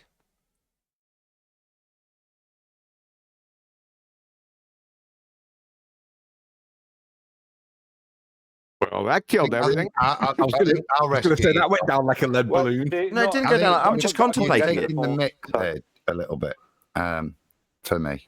That's it. What does it equal? Well, it doesn't equal anything, does it? It's not in of itself. It's a description of something else. In this case, the force. When you rearrange it, yeah. It has nothing in of itself, does it? You're saying what's the force still? Well, you've just rearranged the equation to be pressure times area. But what is it? Pressure. Over an area. Yeah, that's all it is then, isn't it? Pressure over an area. What about an All electromotive? gas pressure is directed by is the just before pressing on the container. Sorry, Owen, it's the second time I've funded muted you. Go ahead. All that gas pressure is forced by where it attains everything that it does emotion-wise is from the pressure on the container, directly or indirectly. Pressure on the other gas that surrounds it onto the container eventually. That's where it gets its pressure from. So the firmament. So when you're doing that, you're describing the amount of force and not what the force is in any way, other than it is pressure. It's generated by the pressure. You describing it again in the behavior of the gas molecules. I think I figured it out. So when you say the word force, essentially this rooster in the hen house is there because they have an attribution of a cause. And when you say force, it's merely a way of describing something. So they've got to take it from merely a description with no causal attributes to something that can do something. Now, even better if the something that can do something is gravity and doesn't really exist at all, because you've got something that doesn't require any attribution of cause in the description, be it force over an area or the pressure, that doesn't require any causal attribution to describe it. You can just describe it and rearrange the formula any way you like. But if you're a magician, you'll insert something causal into that description. So that's why there's a rooster in the hen house. Totally, and that's why then, because of that, Rumpus can end up claiming that gas moving upwards is also accelerating down, because of that.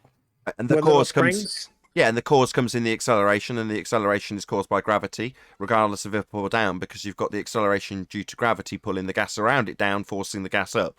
In other words, a convoluted juxtaposition between relative density disequilibrium and a gravitational attribution of a causal effect to a description that doesn't have any causal attributions?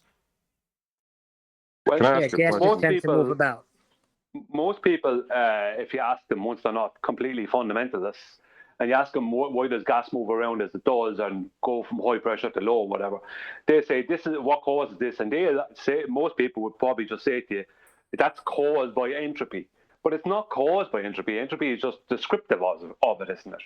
So Right. when those bonds break, let's just say water, once those hydrogen bonds break, and the single atom is just bonded with intramolecularly bonded, as they say, or as QE says. It's like, what causes that and all the other ones, which are now single entities, what causes them to start moving around? What causes them? Supposedly they're moving anyway when they're water. So when water becomes water vapor, what causes it to move? That we don't know. Right. And if we did, we wouldn't have it described as a natural law. I pulled up that Chris, whatever he's called, from the BBC, the guy who hosts The Sky at Night. Well, he's describing his scientific misunderstandings when he's saying we're looking into these sciencey things as flat earthers, and it's just us utilising common sense. It's like, no, we've described natural law. Now that's describing a phenomena that happens always. Well, describing it doesn't tell you how it's caused. So when Brian says, well, what is the cause of the gas, for instance, filling the space? Well, I don't know why the gas does that. That's just what gas does. And it's described in the second law of thermodynamics as an entropy increase. Well, that entropy increase is what you're describing in the natural law. That's the thing that occurs always. Now, I don't know why it occurs always. It doesn't matter. I don't need to know why it occurs always when you've got a sky vacuum. Because it would be occurring. But isn't, we're still breathing, violating the sky vacuum. But that's not science. We don't know why. And that's why science is what it is. A very powerful tool for establishing what? The cause of a phenomena. So could you put entropy through the scientific method? Absolutely. Do I think anybody's going to do it and find the cause? No. I think you're trying to find the meaning of life if you try and find the origin of entropy. What you're trying to figure out at base level is, where did it all begin? What's the start of this process called entropy? Well, you're looking for the start at the beginning of existence. Yeah, not too big a task. What is the Jesus cause at the of all beginning. causes? Right? I have a question about the force. Entropy is that flow, right? And it's going to have an end process, an end of the process, which we can easily describe. But going back is to figure the cause. What starts it off? Well, if you rewind entropy, what do you end up with? You end up with a time machine that takes you back to the beginning. That's where you get your cause. How did it all begin? Well, God, there's your answer. Short you answer. just revealed the answer. Let The there be cause of light. the cause of entropy is time. You can just never scientifically prove that. Time's just a concept. Time's just a it's not concept. That time doesn't cause either. anything. No, No time, no entropy. no time. No time, no entropy. I thought time was a concept. That's profound. No, you Yeah. qualify entropy. I know. This is awkward. Owen Scott probably realises this and why I said it. You can qualify entropy with time, don't you, Arwin? Yeah, of course it's a derived concept. It's you can never undo time or negate it, right? Wrong. It's purely conception, but entropy always expresses itself throughout time, throughout the flow of things. Nah, you express it with your description of that concept of time. That doesn't mean you can flip the table and make it influential. It isn't. It's a concept. That's your limitation in your language and your concepts, not a not a description, not a limitation on the universe. Entropy is directly proportional to time, but that doesn't mean time causes entropy. Not in a scientific sense, but if there was no time, then there is no entropy. Not in any sense. It's not science. I just said it. Take it in. If there was no time, what's time? Yeah. But yeah, we're going to reverse that formula as well and just say it's how much change we observe. I'm not claiming science. If we didn't have time, Arwin, then all we'd lack is something to compare the entropy against. Exactly. Much more eloquently put, Adam. Exactly. You wouldn't be able to qualify the entropy. How much change has occurred? Well, we haven't got that concept yet of time. So therefore, nothing causes it, would be your argument if you didn't have this limited description of time to qualify it within your language. But again, it doesn't mean that that's in any way causal. No, it would only happen once time proceeds, right? And before that, you wouldn't even know there is such a thing. What's time? How does it proceed? Show me it moving. That's what I just asked. All it means is you wouldn't know what to write on your x-axis. Do you get me? You'd be thinking, what shall I compare it against? Because I've not invented this concept of time yet. It's so Einsteinian time conception. Don't put that shit on me. Brood. There wouldn't be any x-axis. Hello. There wouldn't be any x-axis. Just because you can put numbers on an x-axis, 1, 2, 3, 4, 5, and put hours, minutes, years, light years, whatever you like on that axis, is in no way qualifiable in terms of the progression of the existence of entropy, decay, change. Those things that we experience, that isn't time. The fact that we merely describe it as being proportional to time doesn't mean that it's causal. I keep saying it. Right. Also, the time axis is W, not X.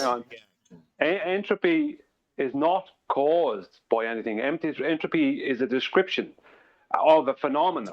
We're just describing the phenomenon. Entropy is just a name we gave to the phenomenon. We don't know what causes the phenomenon. Right. Well, we know it's God. We could say it's God. But outside of that, we don't know anything. Big difference between a description and an explanation. I asked somebody that yesterday. They couldn't tell me. R.C. Meisty, Mr. Intellectual Elite Teacher. I posed that question. He couldn't answer. What was the question? What's the difference between an explanation and a description? And an explanation? What's the difference between a description and an explanation? Yeah, everyone heard it in the voice chat. And then they start laughing at him for good reason. John, you should also ask him, does he understand? Can he explain the difference between a calculation and a measurement? That seems to be a sticking point. If he can't give a difference between an explanation and a description, do you think asking him any other question besides are you breathing is appropriate after that? Well, yeah, because when Whitsitt was debating that septic tank, he basically got him cornered with the explanation for the differences between calculation and measurement, and he seemed to conflate the two as the same. And I'm wondering, do other people in this topic, or is that just him? But I suspect there are other people that think calculations and measurements are the same. Yeah, all of them. It's called the reification fallacy. Yeah, exactly. Nathan's got it. To be fair, if you ask R.C. Meisty if he's breathing, he might say, "Am I?" That sounds like him. I think all analogies using septic tanks stink. It's because they're full of shit. So descriptions are what is occurring, and the explanation is the why it's occurring. How and why for explanation? You let it out of the bag. I wanted to keep it a mystery. Well, I want my audience to know the difference. So in that context, then I could describe the egg accelerating and decelerating as a reduction in entropy followed by an increase in entropy, right? It's the difference between you qualifying the egg accelerating and describing its speed. And yeah, because I'm putting pressure in, aren't I? Right, just let me. So descriptions. Let's get back to that, Nathan. You're correct. Descriptions deal with the what's and the is's. Explanations deal with the hows and the whys. So that's close. So go ahead. Who go ahead? Who go ahead? Yeah. You go ahead with the entropy egg. I'm saying that if entropy is the description of the behavior of matter and an acceleration occurs, I could then describe the acceleration of the egg and then the subsequent deceleration of the egg as a decrease in entropy followed by an increase in entropy. Entropy of what? The pressure that was added when I added the salt relative to how much force is applied against the surface of the egg. increase. You add salt, and it increases entropy by putting more pressure below the egg, which then pushes pressure. against You added pressure. Yeah, against the surface of the bottom surface of the egg. And then once it runs out of that, I'll use the word loosely, fuel, then it begins to decelerate, and that's the removal of the pressure limited by how much salt I put in. Yeah, that's a weak association with entropy. You replace pressure with entropy. It's a brilliant application. No, it's not. It's not. There is a link there. What? No, there is a it's link not. there. It's just not great. Entropy just results from a beginning stage to an end stage in the setup, however you altered it. You're all being entropists. I would say scrambled because it's an egg. I would say that Anthony is showing a demonstration of what's described as entropy. Yeah, I agree. Would anyone disagree with that? No, it's returning to equilibrium. So yeah. I think it's rotten how you're treating them. Well, I would say, and I feel would like a say massive this, victim but today. I'll be honest. I'll say this: there's that video that John always shows, where what is he? Is it Richard Feynman? I'm not sure who it is. Where the air or the gas goes into the other chamber where there is none. If that happens, Right, entropy increase, because from the beginning of the moment where the situation was changed, there would only be the entropy doing its thing, causing the gas to move to its final state. That's what entropy is. Nice. You have an alteration wrong. introduced, and then things change according to entropy. No, that's wrong. Incorrect. Not It's causing a it to do demonstration that. of the dual expansion of gas. Well, hold on. What was Hold wrong on, with what hold I said? on. No, it's not causing the gas to fill the empty container. That's not a cause. That's just a description of what occurs. It fills effect. That's the what I'm empty saying. space. Guys, hello? It fills the empty space. Yeah? The gas fills the space. That's the description of the entropy increase. It's not an entropy increase caused the gas to fill the space. That's not what occurs. That's not what I said. You, That's not Arwin. what I said either. That's what Arwin said. Yeah, it was. No, I didn't. Yeah, you did. You did say entropy. My point. No, I said point all that's was- happening is the entropy. Well, You my said point that was- the entropy Causes. causing the gas to Causes. expand. That's what you said. Okay, well on, then Arwin, I you slipped got it through wrong. the word cause, but it's very hard when 5 people constantly talk right through you every time you start. Yeah, that's bullshit. Causal relationships are established through the scientific method. boo-hoo. Yeah, don't boo-hoo him.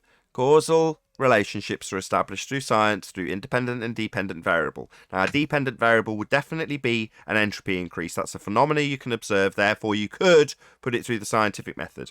But it doesn't mean that it has been. It's just a description of what occurs. The gas filled the space. That's entropy increase. Exactly. Well, And hold on, the- Arwin, because the guy that did it Arwin, said- I went Alright. first. Okay, so I'm trying to clear up my side. The reason I brought it up is because he's not putting anything in. He's not doing anything like Anthony's doing with his egg by putting in the salt. But it's happening anyway. This is my point. Well, he is doing something. He's opening the valve. So he's So are you altering saying- the setup. But Are he's you not saying- inputting any. All right. Eli, are you saying Anthony approached it the wrong way? Yeah, yeah. No, the entropy That's gas right. man effectively altered the available container. That's what happened. Acknowledge the pun. Yeah, that's correct, Darwin. He increased the volume. Yes. Exactly. And then entropy starts to do its thing. Or maybe that doesn't cause anything. It's the only thing that happens. Right? That's all I wanted to say. I got your pun, Neil. I think you better define entropy first before you start applying it to this. That would probably be a good idea. That Yeah, last I'd like to pun hear was Who, me? I can do that. the last pun was beyond reproach. Very nice. Very nice. Nice one. Kent is hard boiled when it comes to it. When Nathan comes up with one, it's a good one. And then Yeah, but Brian- Neil had a Yeah, good don't one. get Neil- too over easy over there. Stop with the egg puns. You're scrambling my mind. Oh god, Neil had a good one. into, Everyone's treating Anthony rotten. it's going to Yeah. descend into non-stop egg puns. So I'm going to end the show there and say a massive, huge, enormous thank you to both Discord and G Plus panels for making today's after show possible. Of course, a massive thank you to all of you in either Nathan Oakley 1980 or Nathan Oakley premiering streams for hopefully smashing the super chat, liking, commenting, sharing, subscribing, and becoming a Nathan Oakley 1980 channel member. I've been Nathan Oakley, and I'll see you all in the next video.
What a lovely day!